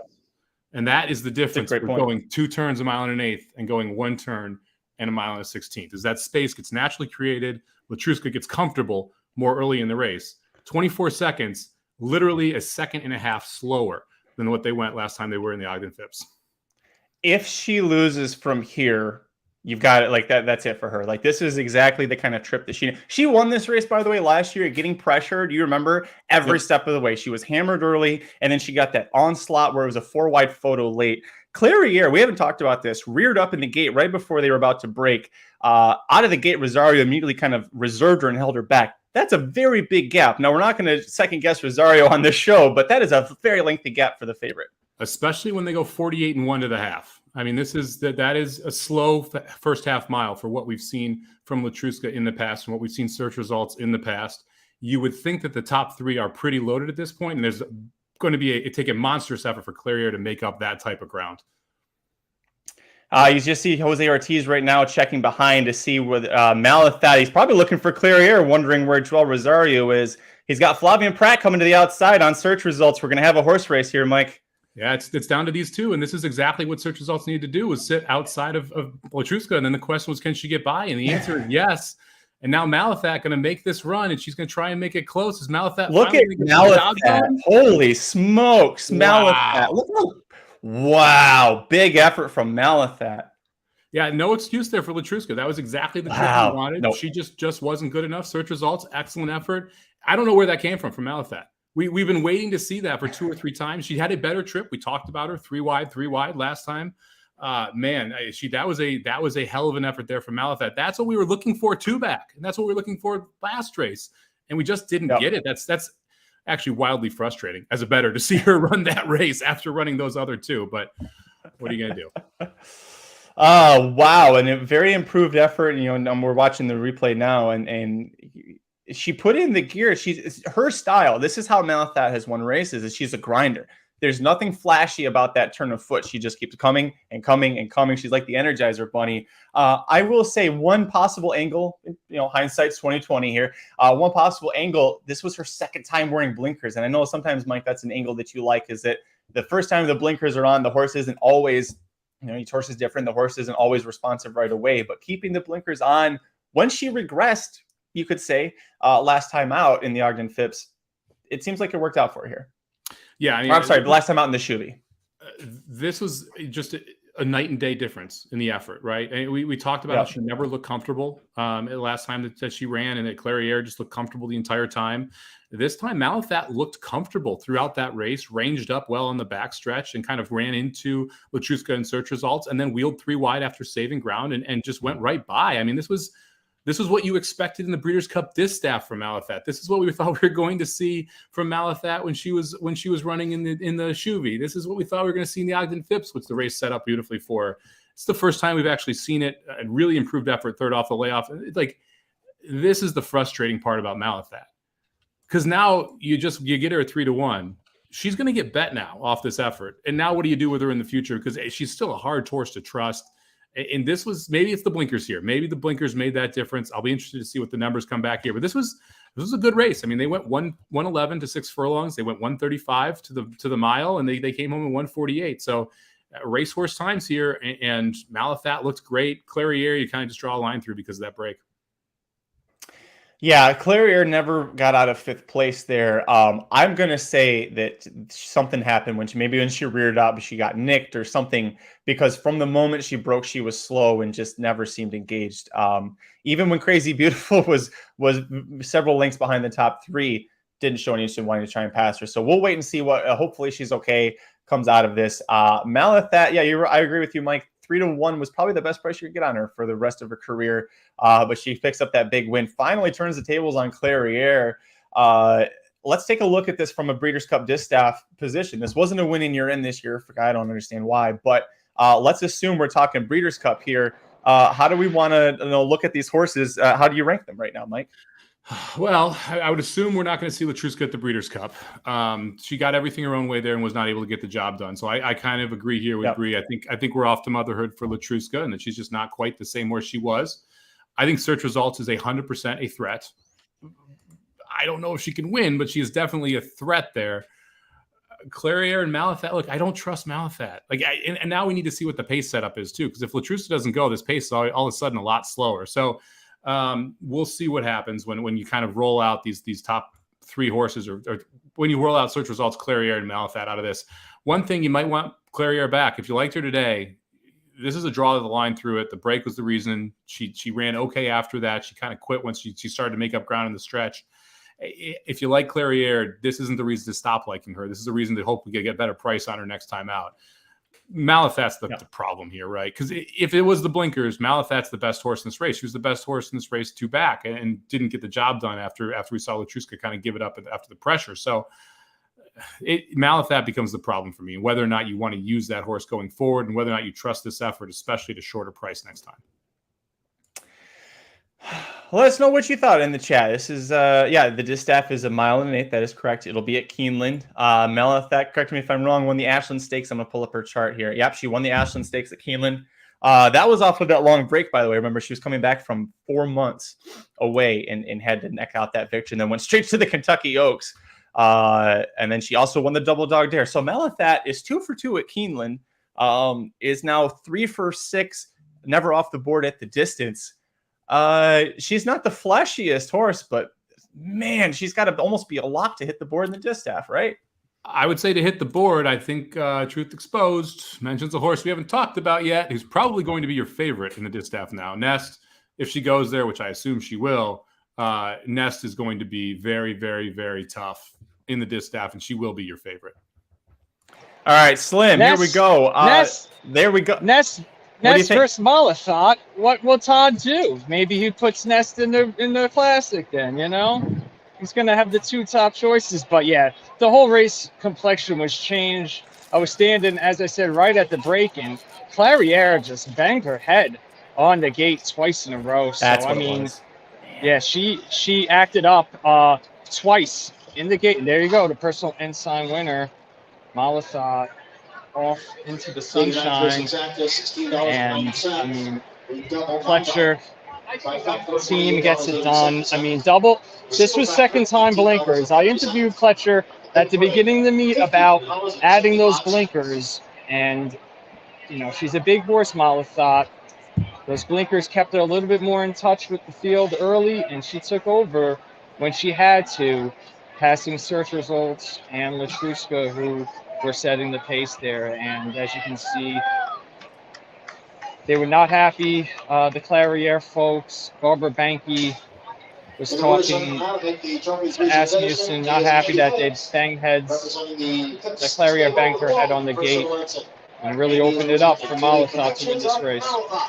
Well, it's weird that it happens, Slim, because she's not a horse that's usually had gate trouble. So pretty unfortunate for Clarier. Can I ask you about John Velasquez? You're a guy who's been at Saratoga for a long time. Is John Velasquez good at Saratoga? Has he won a few races there? So this is 1,001 or 1,002. I don't know how many. So there he is. It's a man of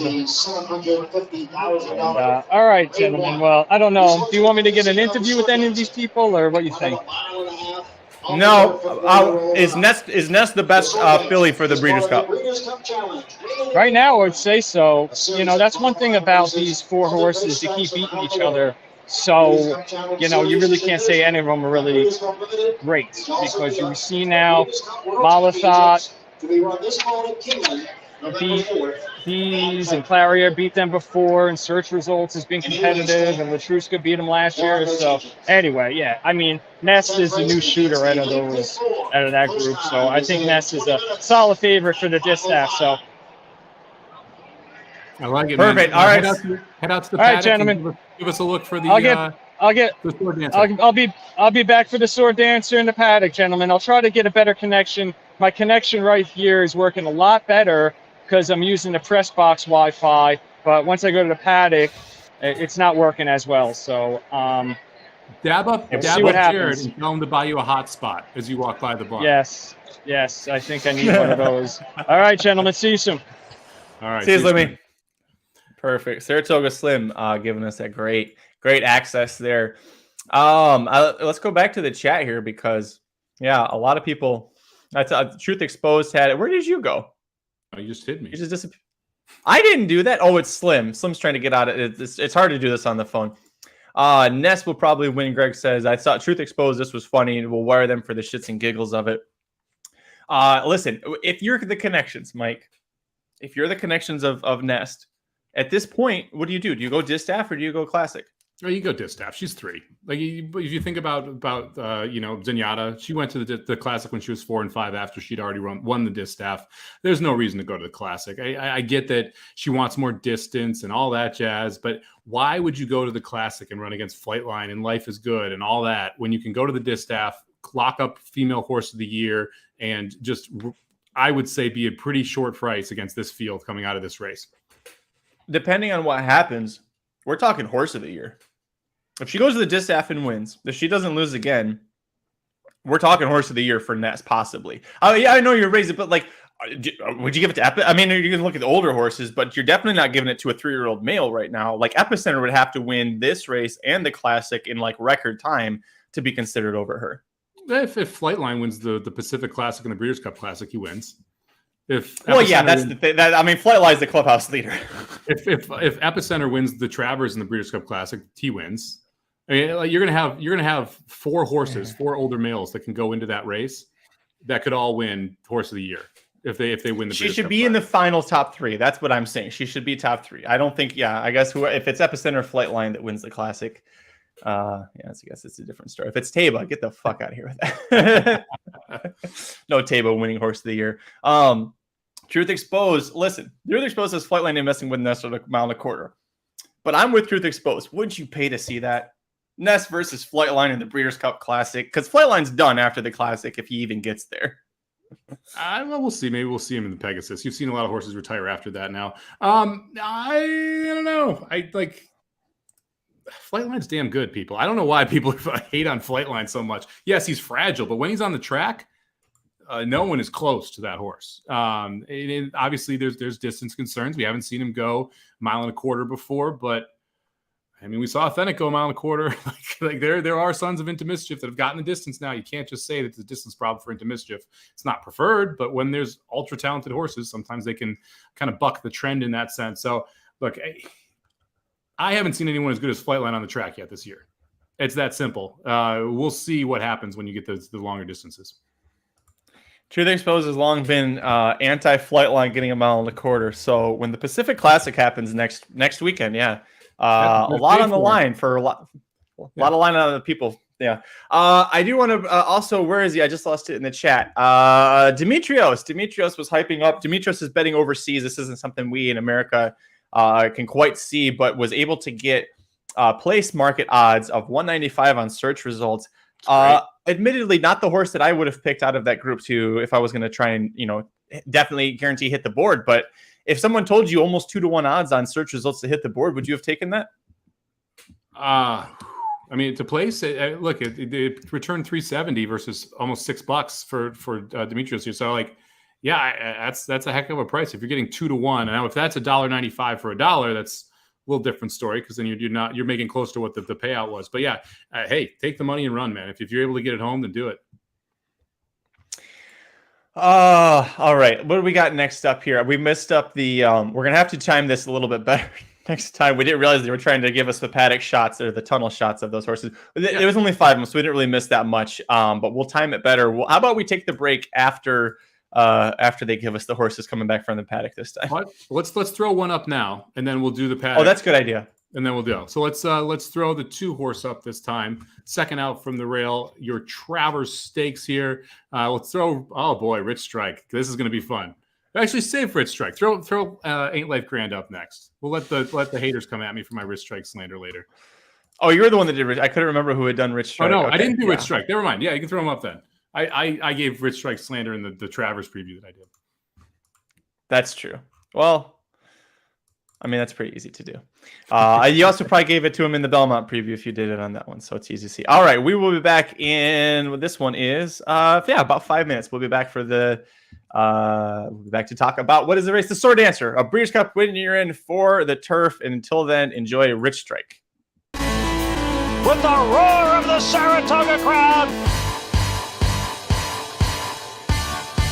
Essential Quality has won the Run Happy Travers.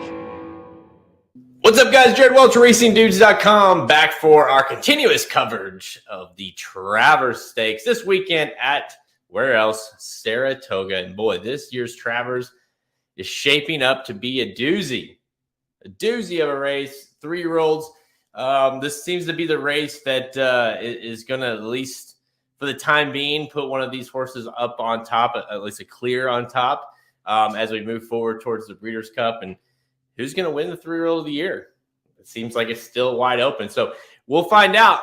But if you're listening to this video, if you're watching this video, it's because we're talking about who else, the Kentucky Derby upsetter, the star, Richie Striker. Rich Strike, your Derby winner. Just a casual 80-1 to win the Derby and upset the likes of Epicenter and Zandon. I mean, sure, right? Modonegal. Yeah. Rich Strike. What do you do with Rich Strike in the Travers? We haven't seen this guy since the Belmont, where he finished 6th. It was a bad 6th. There was nothing impressive about his effort whatsoever in the Belmont. And frankly, there's been nothing impressive about this horse ever other than the Derby. He is what you call a dilemma for this race. Because listen, I don't care what you say. And obviously the horse was 80-1, so no one was putting money on this horse. There was no rhyme or reason for him to win the race. But I also will say it was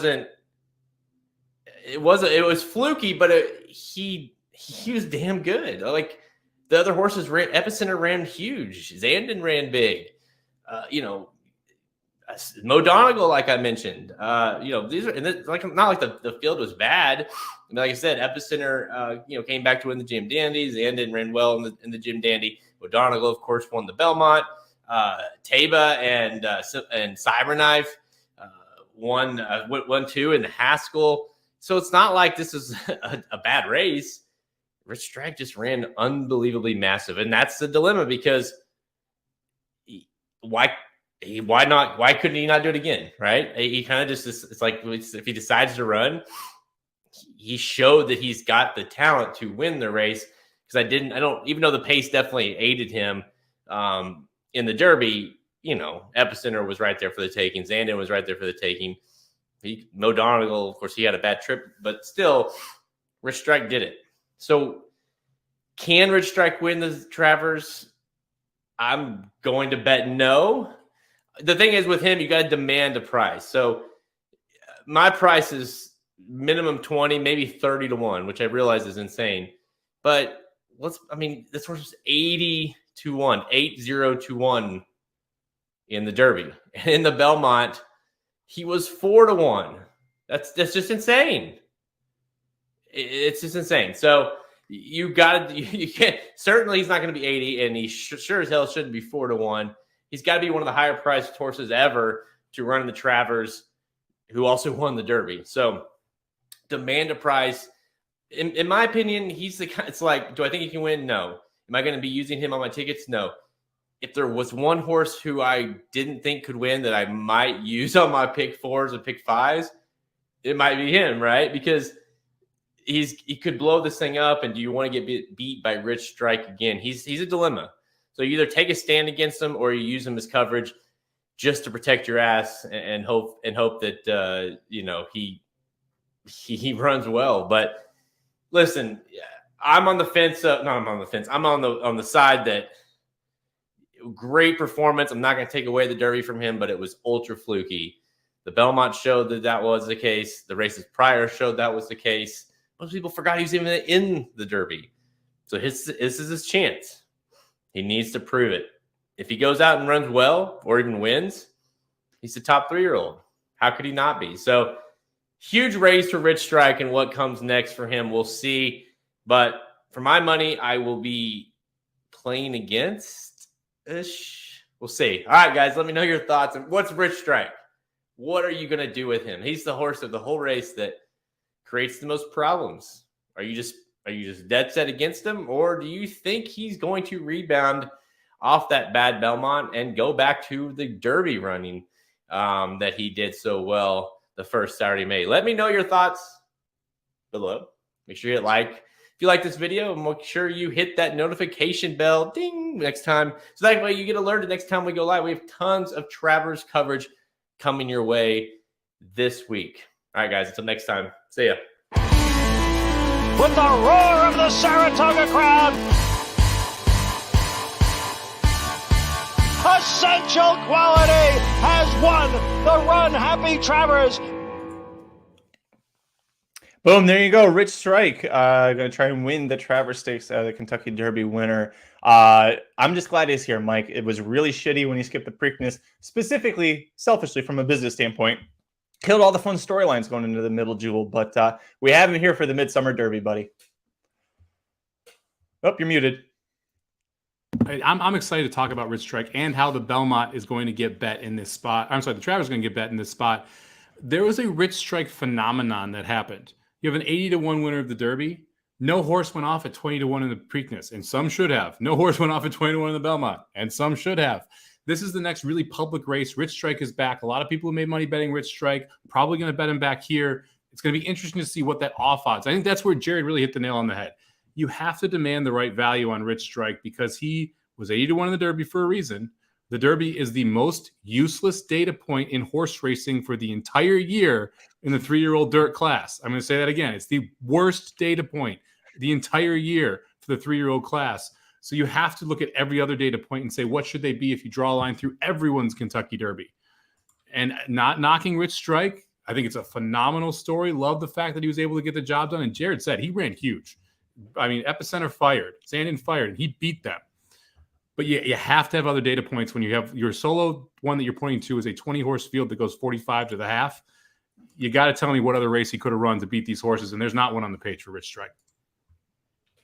Special Golden Kitten says it perfectly. Rich Strike's win was the result of an incredible amount of random circumstance that occurred in a single race on a single day, and that ties back in perfectly with what you keep harping on, Mike. It's a 20-horse field. It is a singular, just such an oddball on every horse's chart from here to eternity. It's kind of like when they go on the quarter in the Alabama. It's like most of these fillies are never going to touch this again. So a lot of them, not discussing us, but a lot of them, you just scratch that off and say, no, they should be going a mile instead there. Speaking of Nest, boy, you folks in the chat, you are still going at Nest going in the Breeders' Cup Classic. It's pretty awesome. And you're keeping it civil. I will say it's the most impressive part. You're all keeping it civil in the chat, and I will say it's nice to see. And so one thing that Mike said, lots of people did not make money on it. He's right. Lots of people didn't make money on Rich Strike. But all of those people that did came back and bet their money in the Preakness, and they bet it in the Belmont. Because if let's say you bet $10 on Rich Strike to win, right? You're making $800. If you bet $50 to win in the next two races, you're still up $700 for the Triple Crown. Your boys running back in the Travers, guess what you're doing?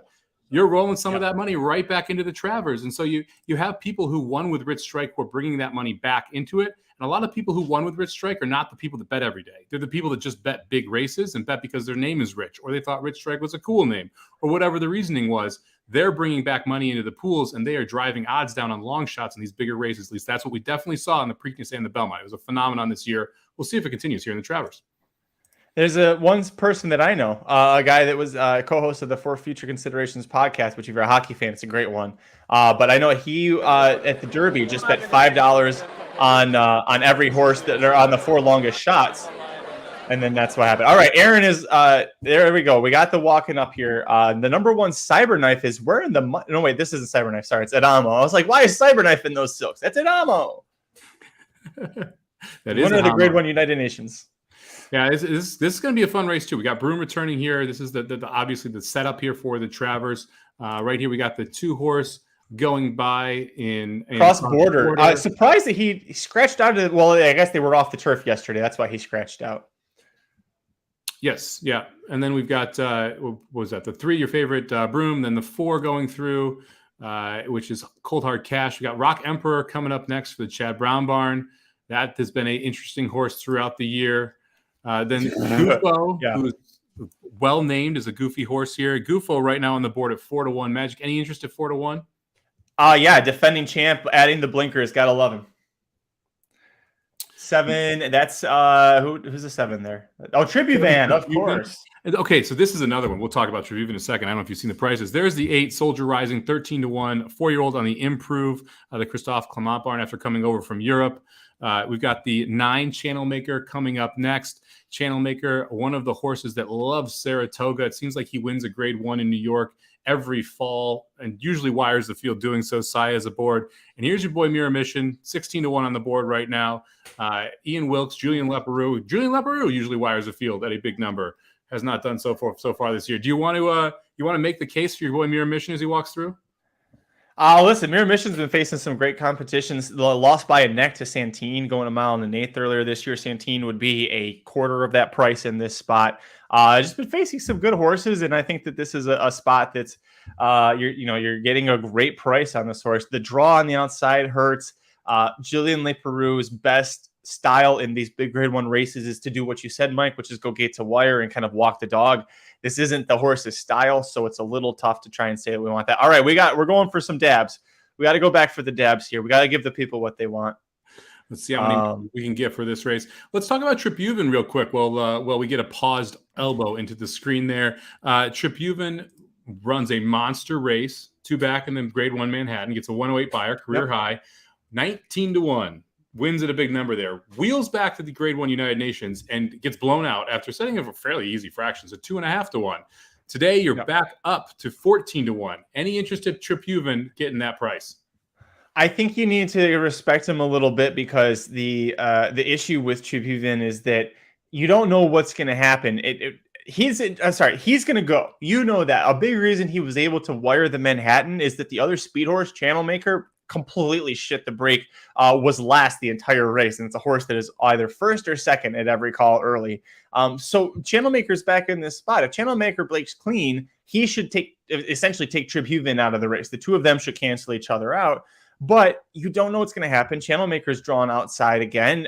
If he bites the break again, this isn't the horse that we saw 2 years ago that would have, that did win this race. This is a horse that last year set the pace and faded to be 6th against several of these horses. So, at Tribuvan, I take him because it's the other Chad Brown at a price. Manny Franco, gate to wire. We have seen this before. Don't go too crazy on him, but I think he's worth a little bit of a couple shekels if you like him. Well, it's back to being the right price, right? And that's really the key here. We just talked about Rich Strike. What price is he going to be and whether or not it's worthwhile betting him. Tribuvan is much more interesting at 15-1 than 5-2. And you set it up well. He's going to have to wire this field if he wants to. The United Nations effort was a little disturbing. I mean, he had a pretty easy pace in that race and was not able to keep going on with it. So the question is, do you want to bet him off that or not? But again, it's all about the price here. Getting Tribuvan currently on the board right now, sitting at 11-1, is a lot more interesting than getting him at 5-2, especially considering he's going to be your pace setter. I think he really makes this race a very difficult one. I think he makes this race a difficult one for Channel Maker, because Channel Maker wants to wire the field and he's not going to be able to with Tribuvan in there. So it's going to be tough for Channel Maker to get the lead. All right, so we've got Gufo in here, probably one of the more love to hate horses or love to love horses. Tons of talent, never able to get it done, comes from way back. You're using Gufo today. Yep. Why did you pick this spot? Well, I don't usually like Gufo either. First of all, the price. This horse hasn't been this price since the Breeders' Cup Turf, and if you take that out, it's all the way back to the Manhattan last year. But I like the fact that so after that Manhattan loss, when he was third beaten 4 lengths, Christophe Clement added blinkers to him. And what did he do? He won the Grand Cartier Stakes, and then he returned right back and he won this race last year, beating some of these horses. And in Japan, a horse that's very similar to Broom, who Aiden O'Brien sends over this year. Rosario fits him well. The United Nations, it's set up against very much against him pace-wise. He was way too far back in that race. Tribuvan had that very lengthy early lead. And Gufo, if you watch that race, Gufo was flying late, just way too much left to do in the long run. The Manhattan Stakes, again, Tribuvan went gate to wire, so you can scratch that off. And if you do that, then you look at the Man o' War when he was in a 5-horse field where Highland Chief, I don't think went gate to wire, but it was a really just weird 5-horse field. And then the Pan American when he had 7 or 6 rivals and he won. So, I think I can make excuses for his losses, and I think I'm getting a great price on him here, Mike. Yeah, I mean, I would say that's the key. You haven't gotten 4-1 on him in a long under time. The rail, buddies. going under this rail. We have not talked about the favorite so far, the 3-horse Broom, sitting on the board at 8-5 right now, coming in from Europe. We've seen him once before, ran second in the Breeders' Cup Turf last year. How do you feel about Broom in this spot? Is 8-5 the right price? It's the top European horse. This is kind of what we thought this horse would be. We thought 3-1 was too much of a pipe dream here. The problem is this horse doesn't usually get bet much in his career either. I'd say 8-5 against this field. Ooh, this horse is going to have to be a really good European to come over and beat all of these horses. I would take a shot against him at 8-5, Mike. Yeah, I mean, it's tough. 8-5, I think, is right around the right price here. We've had people mention, Slim actually mentioned, the 4 horses last time kept beating each other. It's kind of what we got on turf here. This group of horses have kept kind of beating each other. And now you have Broom, the new shooter, who's probably the most talented horse in the race, is the new shooter. I was hoping to get 2-1, 8-5 has me a little interested. If you look at the doubles, you're getting, what was it? If you want to play a double here, you're only getting 4-1 into Epicenter, but you're getting 35-1 into Arturius. So if you wanted to play the 3-5 double, that's 35-1 right now, which seems like a wild overlay considering the 3-6 is $4. If you like Cyberknife, the 3-1 double, $12 right now. So there are ways to play Broom here and try and make it a little bit valuable. Slim, how does the turf course what look, did you bud? just say to Broom?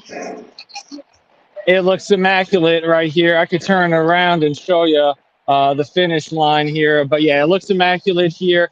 Are you saying the Broom to Arturius doubles playing 35-1? 35-1 right now, Slim. Oh, Jesus Christ. All right, well, I already put my bets in, and I got the Broom Arturius double. I got Broom Epicenter for a good chunk. So I'm hoping Broom wins this race here. And, I mean, everyone looked good. Broom board right now. So he's getting bet like you think he would at 8. They're going into the gate, or about to here. Real quick, we got to mention Soldiers Rising, 13-1 on the board. A horse that both Magic and I like, the 8 horse. Improving buyers, improving efforts every step of the way. 1 for 2 at Saratoga, 1 first and 1 second at Saratoga. So absolutely loves the turf course at well. 4-year-old who's taken steps forward for Christophe Clement. I think that one's interesting as well at 13-1. Your 8 horse, Soldiers Rising. Yep, Jose Ortiz seems to be fitting that horse Absolutely really love well. Soldiers Rising. Absolutely love Soldiers Rising. I have a nice Broom Soldiers Rising straight exacta here. I've played Soldiers Rising to Arturius and Epicenter in my doubles. Soldier Rising's wins this race, the 8 here, getting in the gate. Here, Cool, and we'll let you go, jump Slim, off, enjoy the guys. race. I'll catch you in the winner's circle, gentlemen. All right. Thanks, Slim. All right, Mike. We are getting almost all in the gate here for the Sword Dancer Stakes. Almost all in the gate here. We're waiting for Channel Maker and then Mira Mission, and then we'll be loaded here. Final thoughts. Who is your taking on top?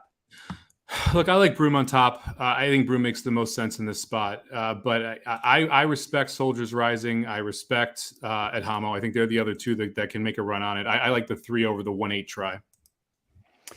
I'm going to ride with Gufo for a little bit of an upset at 4-1, but I respect the hell out of Broom. They're off. Boy, and Broom did not break well at all. Oof. No, it's a tough spot for Broom. Tripuven broke well, goes right toward the lead, though. Sorry, it's Tripuven. So here's the screwy part. The same ownership, like trio, owns the 7 and part of the 8 and part of the 5, and so they all switch their silks. So and the 1 as well. So it's a little tough to watch. Tripuven is going to get his lead. Channel Maker is not really pressing him, Mike, and it going 1.5 miles. If you bet Tripuven, you got to like this. Yeah, I mean, Adhamo is also sitting the trip right here. Pratt has Adhamo sitting on the rail, 3 back. That's where you've wanted to be on this inside turf course. He's going to save ground all 3 turns and wheel out and have to try and get Tripuven. Look, Tripuven has been able to set this pace and run away from him before. We saw that at Belmont. Be interesting to see if he can do that here at Saratoga as well. Channel Maker sitting in a nice spot here in that second spot. They're going decently fast here though. 48 and 4 is pretty quick for this distance. Yeah, usually a race like this, you would see 50, 51, even something like that. So the fact that if you round up to 49 for opening half, it should be even kicking along. If you watch back to the United Nations when he had that lengthy lead and he lost it late, it's because that last eighth of a mile kind of really hit him hard. So we'll see how he does here. But everybody's comfortable. You made a great point about where Adamo's at. Mirror Mission, I think, is sitting a great spot there at that 18-1 price that I really like. So, if he's going to have that same talent that we've seen before, he's got all of the heavy hitters behind him, Mike. He does. I still love Adamo's spot. I think that he's sitting the perfect trip here for what you want to be at Saratoga. They go 114 to the 6 furlongs. Triphuvan all of a sudden looks like a pretty big danger here. Channelmaker not able to keep up heading into the turn. We'll see if Triphuvan can kind of keep this going. We're going to go 138 and 4 into the mile. So reasonable fractions, I would say. And now you're going to start to see the race actually run. Channelmaker trying to start to make a run up. Adamo not been asked really on the rail yet. And Broom starting to make a sweeping move on the outside. Look at Mirror Mission. Mirror Mission's going to have the lead at some point here, Mike. Is someone going to be able to catch him? Because the way he's running, he's going to have the lead off this turn. You're right. He is. Mirror Mission going to the lead right here. Hold on, Mira. Here comes Gufo. That's Gufo. Gufo versus Mira. And here comes Soldiers Rising. Oh, this is going to be so good. Look at Gufo. Rosario is so confident on Gufo. Look at Gufo. Mike, what did I say? There we go. And Mirror Mission second. Soldier Rising third. Look at this try, baby. That is going to pay. Oh, we were all over that one, too. That was awesome. 6-10-8. Oh, that was awesome. 6-10-8 with the, I think, was that Broom getting fourth? Did I see that? Yeah, the 3 got up. The 6-10 exact is $101 for a buck. Bam. Wow. That was a heck of a race by Mirror Mission. That was an excellent call by you. That's one you've been on for a while. Man, I was so excited when he came off the turn. I was like, he's going to have the lead. Can he hold off? He got past and he had enough to hold off Soldier Rising. You and I both, we talked about this on the Magic Mike show. We thought Soldier Rising was definitely a horse on the improve, could hit the board. I wasn't so confident like you were in him winning. That was almost essentially a winning race for that horse. It's a crazy outcome, too. You have Gufo, Soldiers Rising, and Broom all way back in the pack. I'm talking like last, second to last, third to last on the backstretch the second time. Mirror Mission runs huge, who was on the pace, and everyone else anywhere near the pace collapsed there. So, yes, they didn't go wildly quickly up front. We mentioned it was a little bit faster that opening half mile. They slowed it down that second half mile. But the pace clearly took its toll on Triphuvan, on Adamo, on Rock Emperor, who were all sitting in there. Did not take its toll on Mirror Mission. Big race there from the 10, who's able to end up running second.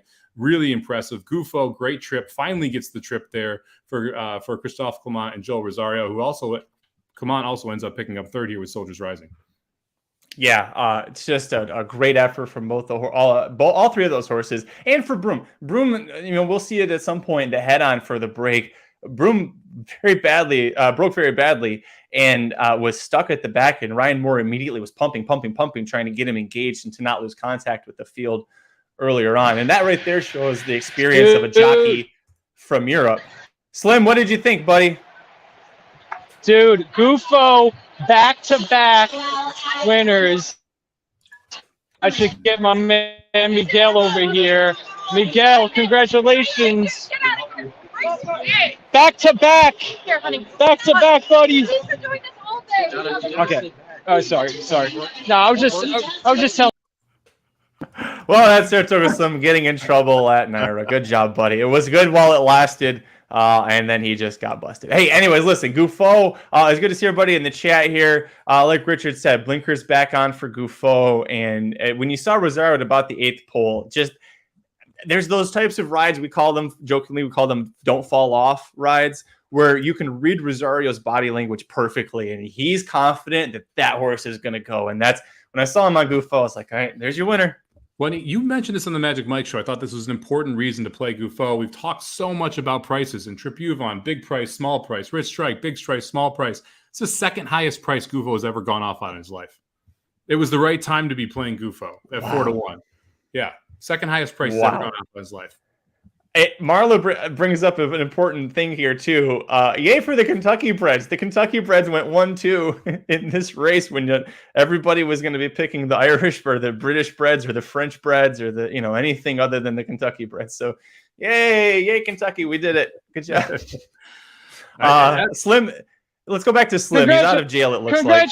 Congratulations, Christoph. Back to back. What you gotta say, buddy? What you gotta say? Back-to-back wins. All right, man.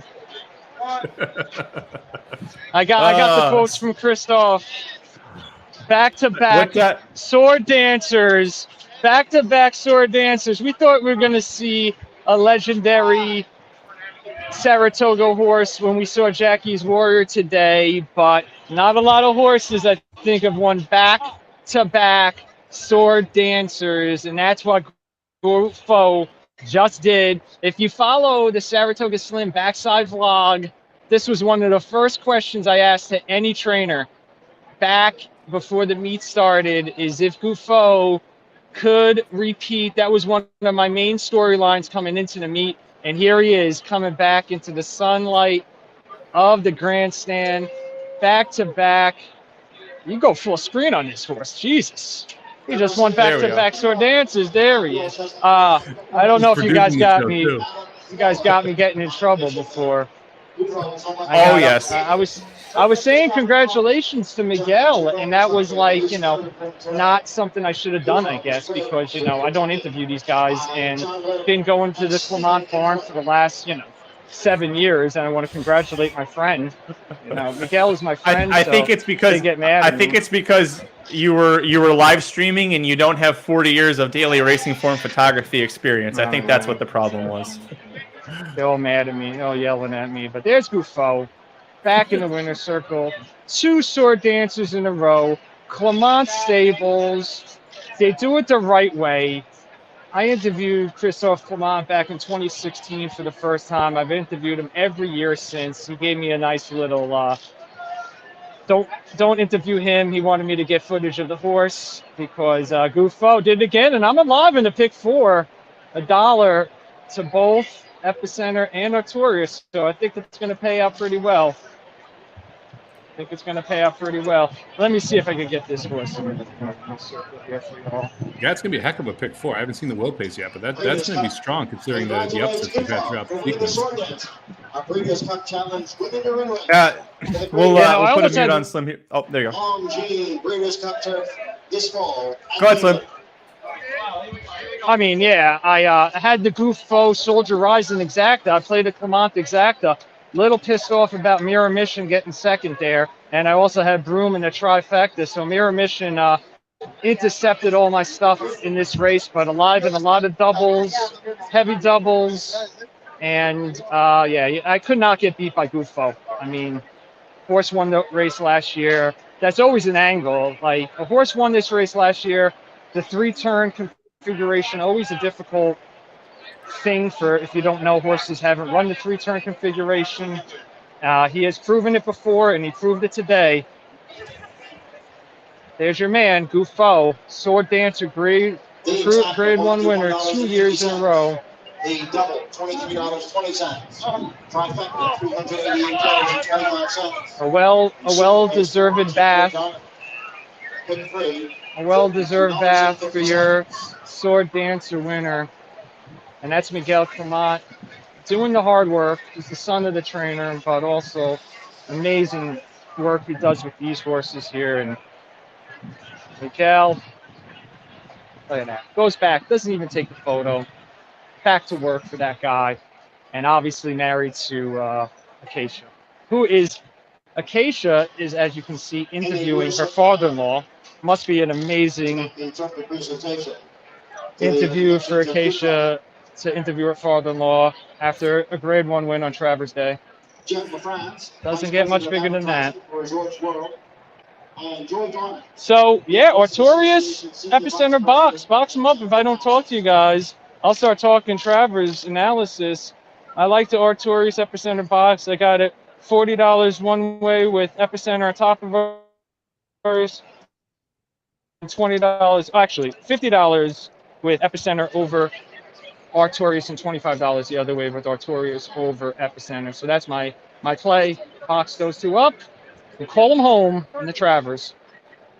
I've known. I love it. We are just 25 minutes from the Travers as well. Saratoga not messing around with post-time drag at all. Magic, you want to run the Epicenter one real quick so we can show the favorite of your Travers. Epicenter currently sitting at even money, just 25 minutes to race here. Right now, your second choice is Cyberknife at 5-1. Early voting, Rich Strike and Zandon all sitting on the board at 7-1. Rich Strike at 7-1. I'll say that one more time. All right, Magic, you want to throw it up there? Yeah, I hit the wrong button there, but we're good now. Where are we going? Epicenter. Hold on. Are we going? There the roses heading. That's the Travers roses there. Oh, they've got the flowers coming out. Hey, there's Heather. Oh, shit. And there's Ricky. There you go. Aaron's covering him up on the screen there. Aaron, go back to the view you were giving us earlier when you didn't think that when the camera wasn't on. That was a good one. Yeah, Slim is a national treasure. That was great. Get on the floor wants to know who we should bet in Travers. Listen, stick around here for a little bit. We're going to talk about that. Do we have more coming out? I don't know if we should hang on, Aaron, or if we should just deuce out. Let's run one of the videos and we'll come back. All right, we're going to deuce out. We're going to run Epicenter. See you in a bit. With the roar of the Saratoga crowd, Essential Quality has won the Run Happy Travers. What's up, everybody? Welcome back to RacingDudes.com, and we keep on going horse for horse in the Travers Stakes, going horse for horse, trying to break these horses down for you. And Epicenter is the one we're going to talk about here. He is the favorite, well, at least the likely favorite, not officially, but he's the likely favorite for the Travers on August 27th at Saratoga, of course. So why is Epicenter the favorite? Well, why not? He was dominant in the Jim Dandy Stakes. And let me tell you something. They dropped him back to last in a 4-horse field. The Preakness winner, a horse that beat him, obviously, as Epicenter got second in the Preakness, was loose on the lead. I think in the backside, everybody's cussing, saying, Joel, what are you doing? Epicenter ranged up top of the stretch, past those other 3 horses in front of him like they were standing still. They really didn't ask him to do much. And so you look at that, and it's like, wow, this horse is really coming on. I thought that was his most impressive effort by far. You think about this horse, he's had some terrible luck. He lost a race in the LeCompte to a horse that he's never going to lose to again, ever. I mean, it was a huge fluke loss. He comes back and he wins 2 big races at Fairgrounds, but they're grade 2s. And even though they're good races, I mean, the Louisiana Derby, the Risen Star, 2 really good races. Grade 1 to grade 2, people get stuck on that. So he gets to the Kentucky Derby, again, a total fluke loss to Rich Strike. Give Rich Strike all the credit in the world that day. He was best. There's no doubt about that. Again, it's just like he's just not going to lose that horse usually. And then early voting in the Preakness, early voting ran an incredible race. Really, really strong. So did Epicenter. He didn't get the ideal setup trip, whatever you want to call it. Still ran well to finish second. So he kind of exited the Triple Crown, and people are like, we knew he was overrated. I never thought he was overrated. I think he just kind of had some tough luck, and then he kind of made his own bad luck in the Preakness. I think a better trip he may have won. Plus, the thing about it is early voting was well rusted and Epicenter was not. And that could have been a big key to it as well. Anyway, everything came together with Jim Dandy. Again, though, it's a grade 2. And even though it had, many of the top contenders that are going to be, well, I guess 2 of the top contenders that are going to be in the Travers, it's still a grade 2. People are still like, wow, he can't win a grade 1. And they're knocking him a little bit. This is his chance. There's really not a lot of excuses here for Epicenter. We've seen him on the lead. He can win. He can win. We saw him close and win in the Jim Dandy. So this is the grade 1 that seems to have his name all over it, right? And so I think he is the most likely one to get the job done here. The one thing you worry about when you got a horse that can do kind of everything, it's just like, what trip will he get, and with Rosario, it could be hit and miss at times. So that's a little bit of a worry. But to me, he's got versatility. He looks like the best horse with his recent form coming into this race. He's ran speed figures are just a smidge better than everybody else in here. He's the deserving favorite. I don't have to make an official pick yet. This horse probably will be, for as many times as you might feel like he let you down in the Derby and the Preakness. He hasn't let you down a lot of times as well. Those Louisiana races never really were in question. And the Jim Dandy, when they turned for home, you knew it was over. So you just knew he was going to fly by. So I think the talent's there. I think this is a really tough field. You learn this grade 1. I think Epicenter right now is probably, as we sit here 10 days from the race, probably going to be the pick at racingnews.com. But we'll see what happens. We'll see what news comes in. So Epicenter, certainly a deserving favorite. And I think he's coming into the race. You really could say he's coming in the race just as good as he went into the Kentucky Derby in a race that, he almost had it. So that's my thoughts on Epicenter. I think he's going to be awful tough to beat in here. So thank you guys for watching this video and all the Travers Contenders video. We've got 9 of them out right now. Might have a couple more if some of other horses we get confirmed that are going to run. So thank you everyone for watching. Hit like if you like the video. Hit subscribe if you really like it. You want alerted when we do any of these videos. That's the best way to do it. So thanks everybody for watching, and we'll see you next time. With the roar of the Saratoga crowd, Essential Quality has won the Run Happy Travers. We're back. Mike Somich. Aaron brings up a great question. What kind of trip is Epicenter going to get in the Travers? You're muted.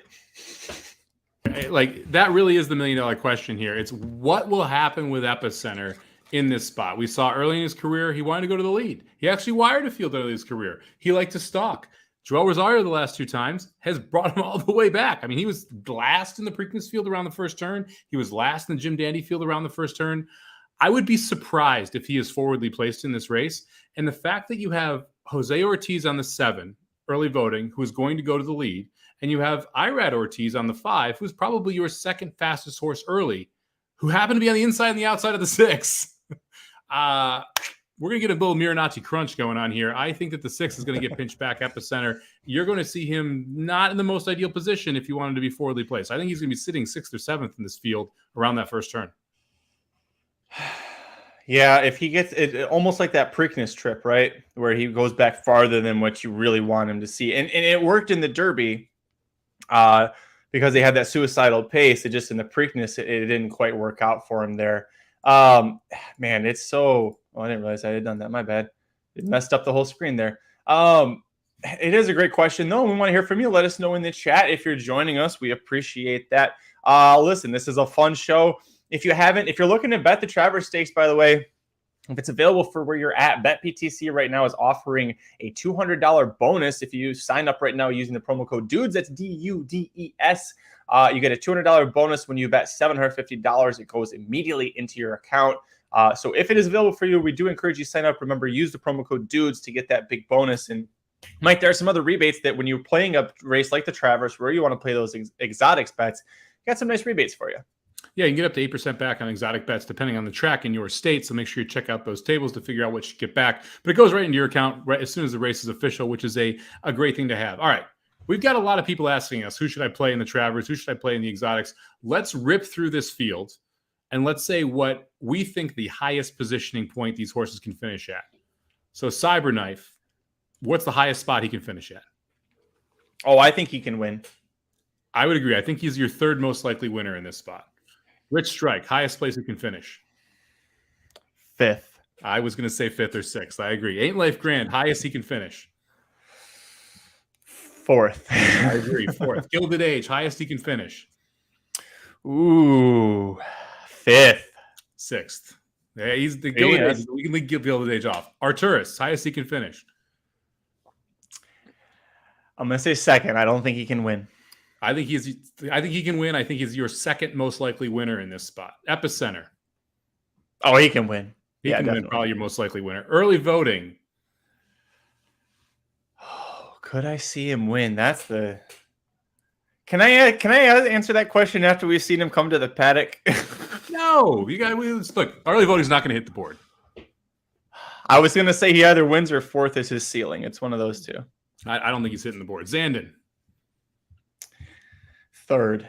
You can lock him up for third. I think if I'm confident about anything, it's Zandon is running second or third in this race. He is the ultimate bridesmaids. We don't have time to run through all the capsules we did. I did the Zandon capsule for this one. He's the ultimate bridesmaid. He's not as good as a couple of horses this race, but he runs his heart out every single time. I would be surprised if he is able to flip the script on Epicenter, Arturius, and Cyberknife, which he would have to improve to beat all three of those horses.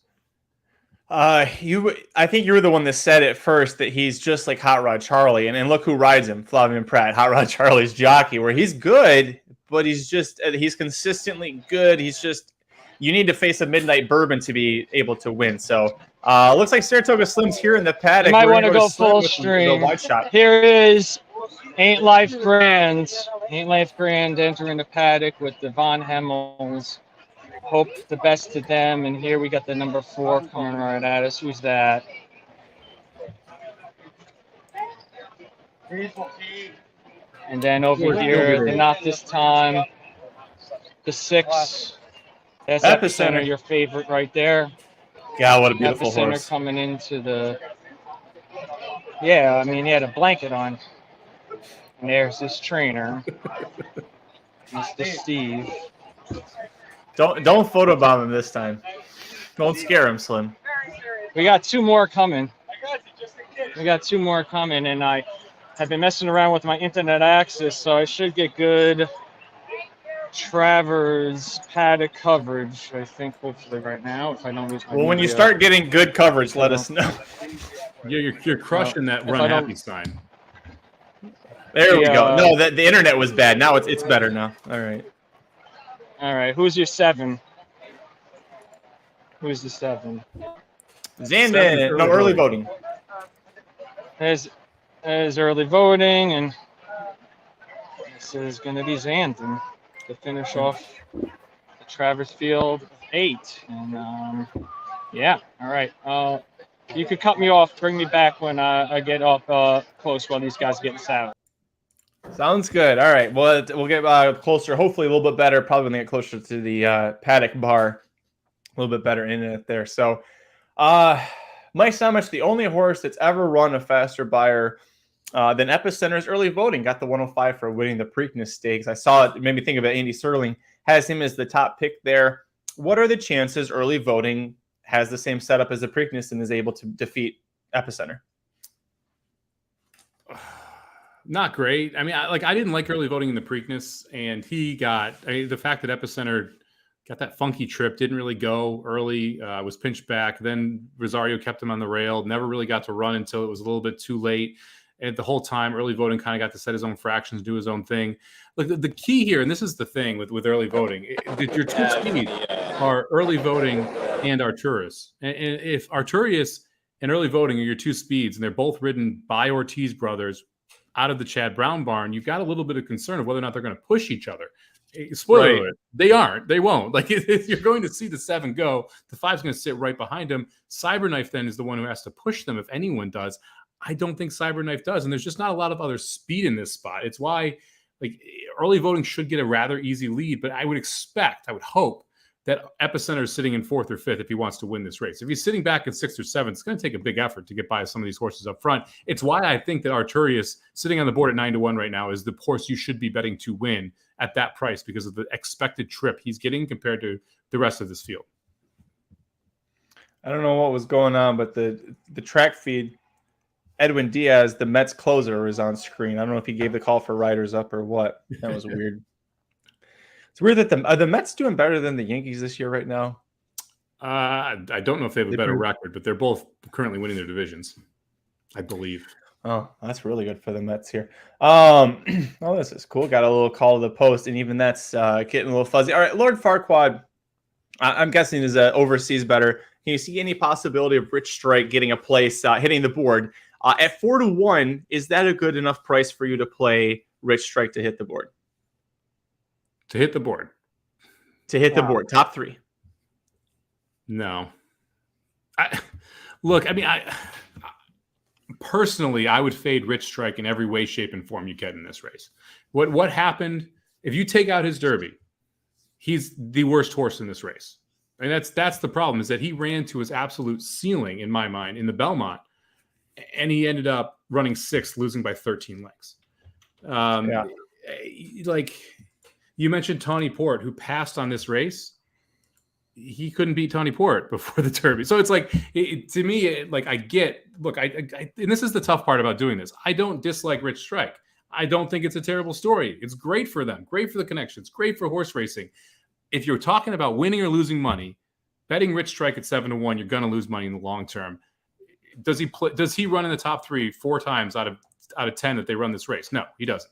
He doesn't hit the board half the time, which is what you need to make money in that bet, right? So yeah, I wouldn't lay it at 4-1.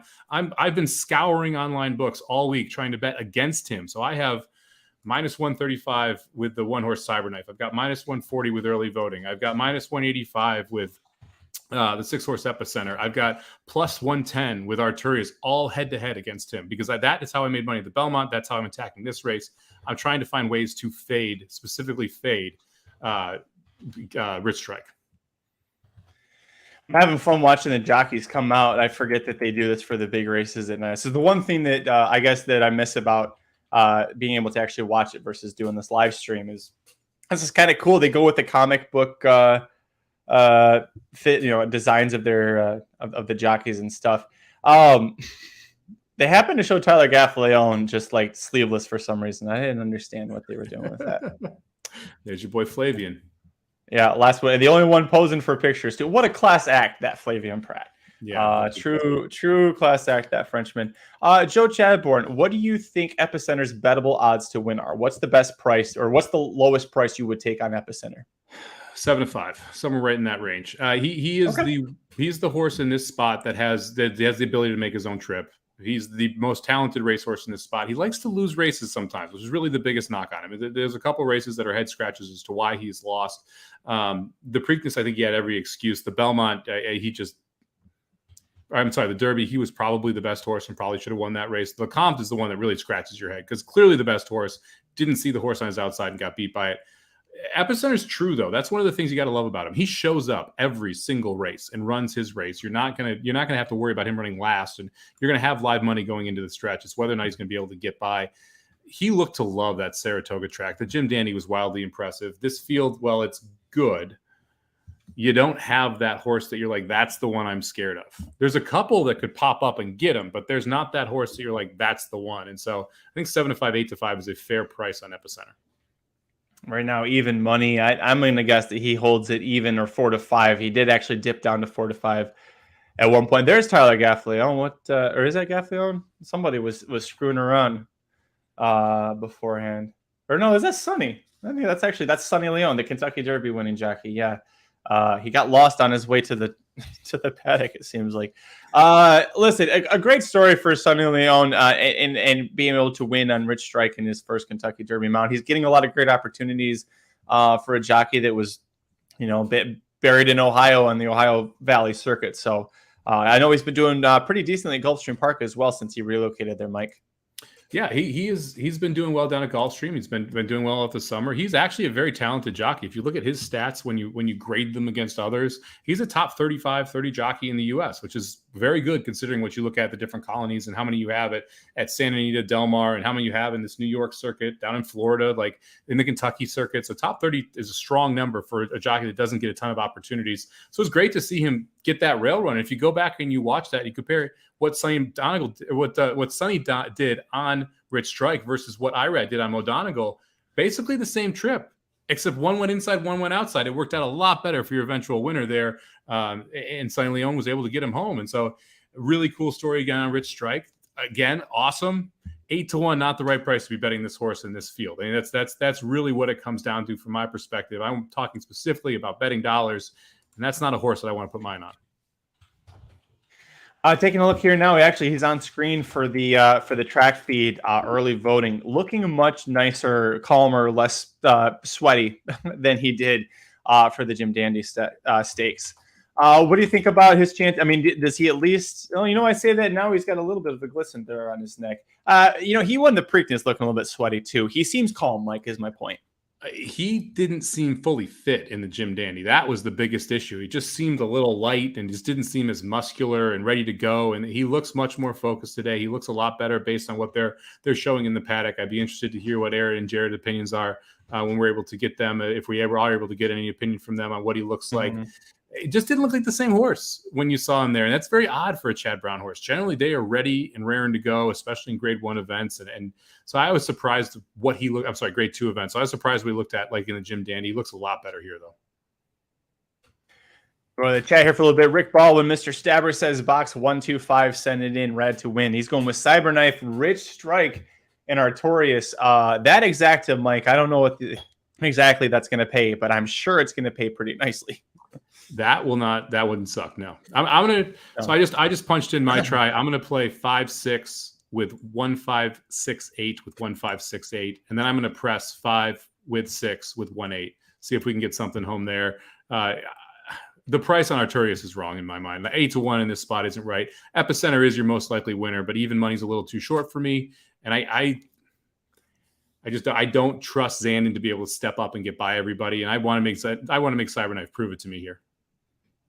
It's interesting that you've got 3 Chad Browns, and we know what Zandon is, but early voting, who's coming off of that very terrible effort, is bet under his morning line.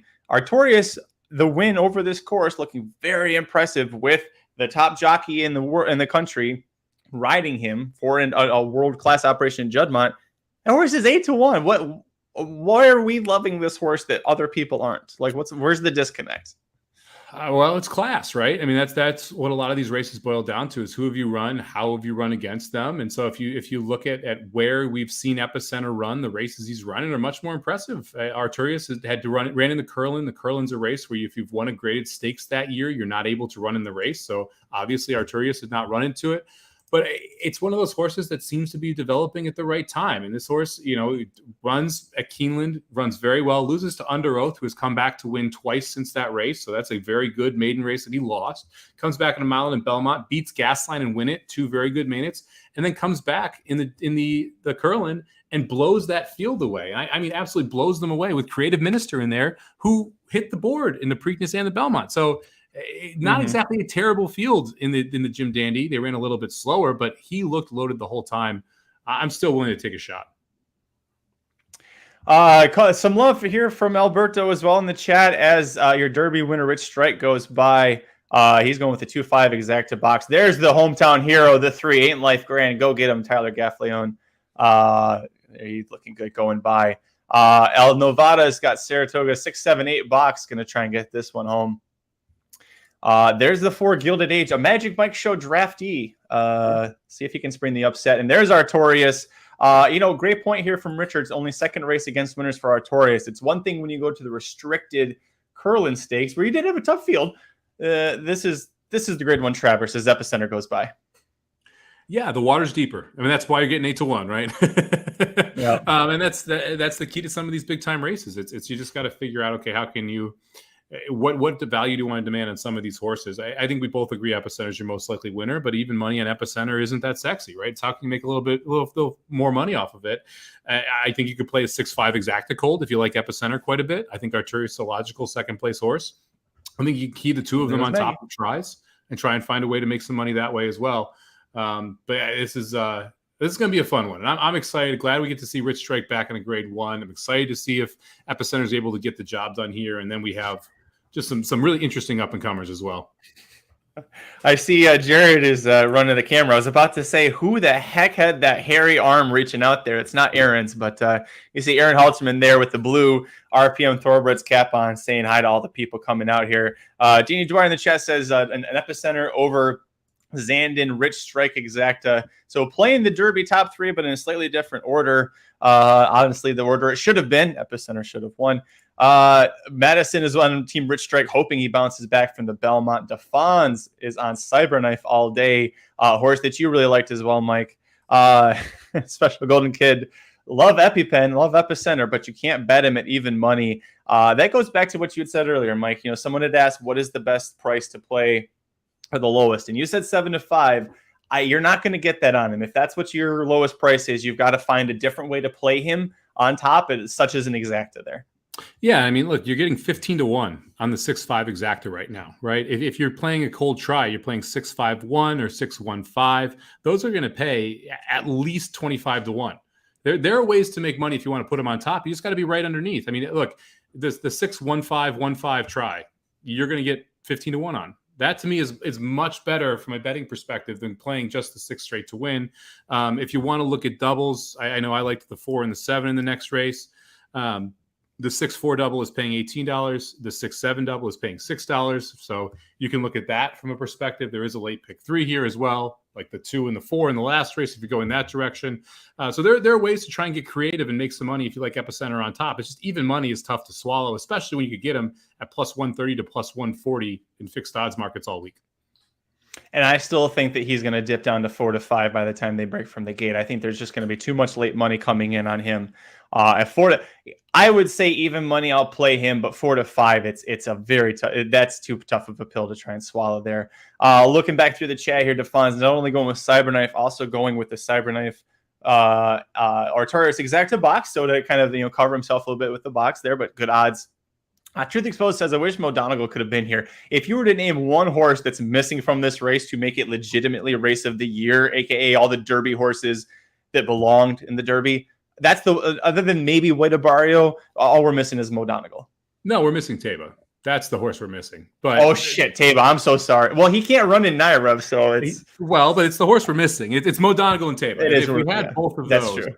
This would be the race, right? Because we saw Taba bang heads with Cyberknife first off the layoff, first back in the Baffert barn. Whatever you think of Baffert or not, Taba clearly one of those horses that is one of the better 3-year-olds in the country right now. And then Mo Donegal, obviously, who was phenomenal in the Belmont. The Derby was a terrible trip. We kind of knew that was going to be a rough setup for him. The post draw was terrible, getting the one post. Would be interesting to see him back as well. But if we had Taba, who's not allowed, and if we had Mo Donegal, who's injured, this would be a phenomenal field of 10.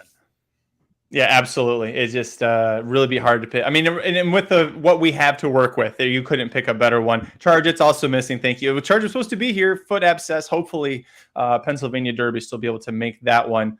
Saratoga Slim is joining us now. We're going to go to Slim one last time for a pre-race preview.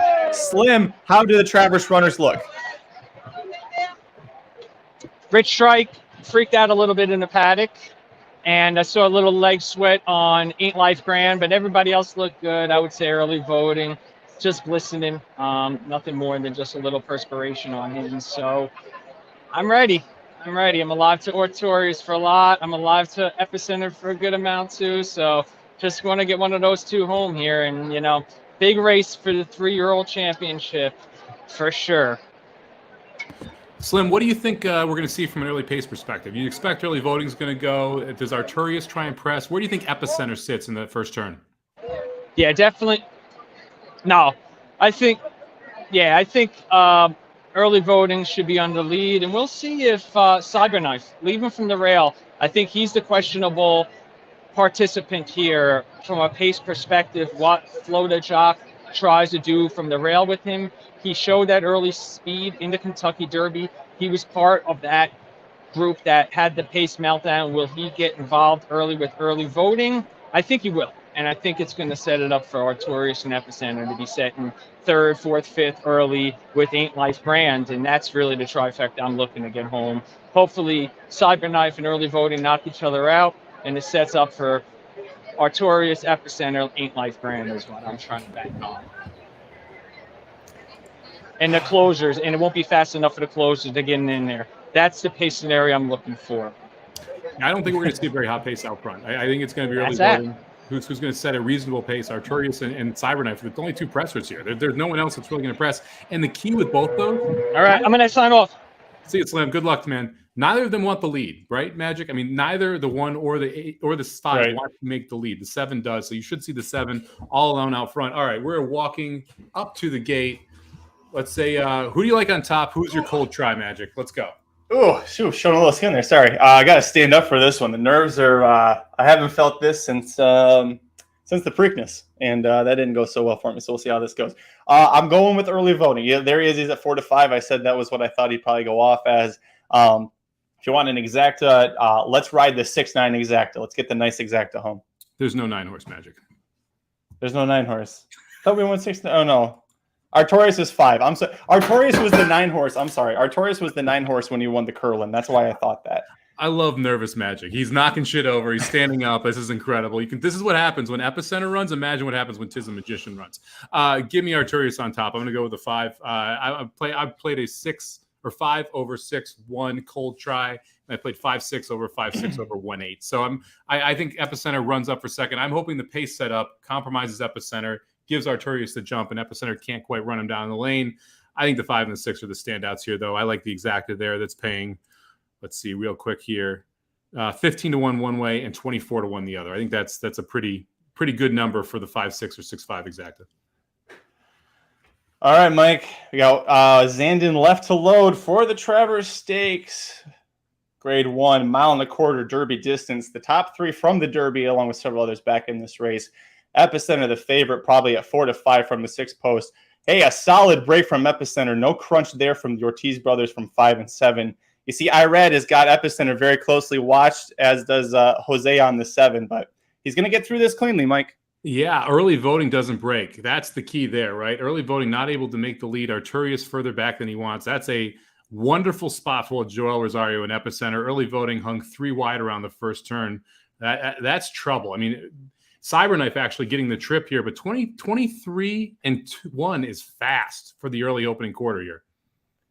Can we talk about who's in second? The number 3 horse, Ain't Life Grand, the Iowa bred, the Iowa Derby winner, who looked like a closer in some of his best races. They said he had tactical speed. They're putting it on display here. He is hanging with 2 Grade 1 winners and a horse that should be a Grade 1 winner right there. Yeah, it's an interesting spot. We got 47-3 for the opening half mile. Still a little quick for this distance. Epicenter sitting a wonderful trip. Early voting starting to try and make a little bit of a move on the outside. Cyberknife looks comfortable up front. I mean, he could be tough from that spot. And Rich Strike starting to try and run on a little bit from the rail as well. He's starting to get asked by Sonny Leone there, sitting in 6th. All right, here's where we're going to have to put the pedal to the metal. Ain't Life Grand being asked. You're going to have to see Epicenter and early voting go. Epicenter, they're going to split Ain't Life Grand. Cyberknife still looks comfortable up there. If he's a 1.25 horse, holy cow, did you just see Epicenter move? He just went, and here comes Arturius now going Holy 3 wide. cow. Rich Strike on the rails trying to make a move as well. You got to keep an eye on Rich Strike there on the rail. So Rich Strike already running the second best race of his career here. Joel Rosario, let's see if he lets this horse stay in his grass this time. Epicenter clearly has the lead. Cyberknife doesn't have any fight inside of him. Zandon is there for Zandon's going to come up for second. Rich Strike. Mike, we're going to have the top 3 from the Derby sitting right there with the Haskell winner, but Epicenter wins the Travers Stakes. Oh, beautiful. 2 minutes and 0.72 seconds. That break made all the difference. When early voting can't get out, Epicenter gets that wonderful spot, sits on the rail that first turn. As soon as he pushed the button, he ran a huge race there. A couple horses that were compromised early. Cyberknife ran well. I'm surprised Cyberknife set the pace there. I thought he did a good job to be out there. Ends up going Epicenter over Cyberknife over Zandon. Lock up Zandon in 3rd. He loves running in that 3rd spot. Oh my gosh, Mike. He finally got his Grade 1. My boy Epicenter. At even money, we end up getting even money on him. If you played the Racing Dudes Inside Track to the wagering Travers Stakes wagering guide, Epicenter, a $50 win bet was the recommended play here. So that's going to return double your money back on that one. Here's what I love, Mike. It's pretty much from the 8th pole. He was gone and there was no distance. And you see him. You don't see horses wrapped up at a 1.25 win like that, unless it might be Rosario on Nick's Go, the way that he rode across the finish line. Yeah, I mean, that was the key, right? It was how he ended up crossing that finish line, how wrapped up he was. This is the difference in trips, right? We talked about how I specifically said I was worried about what would happen if the 7 goes and the 5 goes. They didn't. The 7 didn't get out. Epicenter was able. Joel was more aggressive with him early. This is what we would have liked to see in the Preakness, where you kind of save that ground and you sit in that pocket spot. When you get that trip, he's going to be ultra difficult here, and he showed up in a big way. He loved every bit of that 1.25. Final time is 2 minutes and 0.72, so big time here from Epicenter as well. Definitely proved he's your best 3-year-old in the country. Oh man, my heart is pounding right now. It's going crazy. I'm looking right now to see what was the Kentucky Derby final time, and you can't compare different tracks, different days. The Kentucky Derby final time, 2:02.61, almost 2 seconds faster than the Kentucky Derby time. I wonder what the Travers record is. We're not watching this. If you're watching the replay, we're not watching the actual footage that you're seeing here, so we're not hearing it. But I'm going to take a look at Mike and see where this time ranks, because that 2 minutes, sub 2:01 for a mile and a quarter on dirt is cooking. Yeah, they went very fast. That was racehorse time there from Epicenter. He looked phenomenal in that spot, able to get the job done. I mean, it's just a great race from Epicenter. That's the thing. This is what we've been waiting for. We've been waiting for the non-excuse race from Epicenter where we got to see the best of him. And this was that version of Epicenter today. Rosario did a great job of getting tactical position into that first turn and just setting him loose once he got around the second turn. And once he did that, there was no one in this field that could beat him. You had to out-trip him to beat him, and no one was out-tripping him with the way Rosario rode him today. This was the second fastest Travers since 1989. Arrogate holds the track record for a mile and a quarter. This was the second fastest Travers since 1990. I got chills, man. This was so impressive. That was the effort that we expected for the Kentucky Derby. That's the effort we were hoping we would see in the Preakness, when the running back 2 weeks later, he just didn't have the best trip and the best effort to fire. Coming off that Jim Dandy when he won, seemingly effortless. It was going to take an epic effort to try and top that Jim Dandy, and he got it done here. Saratoga Slim down below here. We're going to go full screen. Is going to show you Epicenter coming back here. The applause that is happening at the track, they're going crazy. I could hear it. This is just so great. So happy. That is a hell of a race, man. That was just really impressive from Epicenter. Truth Exposed says it perfectly. There you hear the cheers. Epicenter and Nest, easily the top two horses in training on dirt right now, at least as far as the 3-year-olds go. Epicenter's right up there with the best of the males after this performance. Yeah, I mean, phenomenal. It's going to be fun to see how the Breeders' Cup Classic shakes out now, because Epicenter clearly going there. This is the type of performance he needs to win it. He'll be more paced in the Breeders' Cup Classic for him, so that should set up well as well. This was a very good race for multiple horses in here. I thought Cyberknife ran very well, able to set the pace and hold on for second. I thought Rich Strike ran his eyeballs out to get up for fourth and be in that photo for second. So, Rich Strike ran way above what I would have expected. It'd be interesting to see what his numbers come back at here. I mean, that's just a phenomenal race from 4 horses here. And Epicenter blew them out. I mean, that was the thing. That was a top-tier effort from Zandon, Rich Strike, and Cyberknife. And Epicenter beat him by 5. Oh, God, sorry. If you've been following along since December, when I first proclaimed my love for this horse, you feel the weight that's just coming off the chest here. I do want to go back to what you mentioned about Rich Strike. An absolutely nice rebound effort. I want to say phenomenal, but a nice solid rebound effort from Rich Strike in this spot. A horse that we all had written off. And did he come across his third? Do we have the official finish yet? He finished fourth. Lost the photo for finished fourth. Yeah. So it's 6-1-8-2 is your finishing position. The exacta returns $9.40. The try returns $27.50 for $1. The super pay is $140.65 for $1. So pretty good returns with your favorite on top. And Truth Exposed says all Epicenter has to do is stay in form. That kind of time, sub 2:01 for a mile and a quarter at Keeneland. I mean, that's going to be good enough to get that job done. Just stay in form. Ronald Ladisinsky, a deserving winner, completely agree. And Rich Strike, what I was going to say is it's a horse that has now finished, or in this case, finished fourth in a photo to a Grade 1 winner, and now a Grade 1 winner who should have been a Grade 1 winner months ago. So, Rich Strike showed up and did better.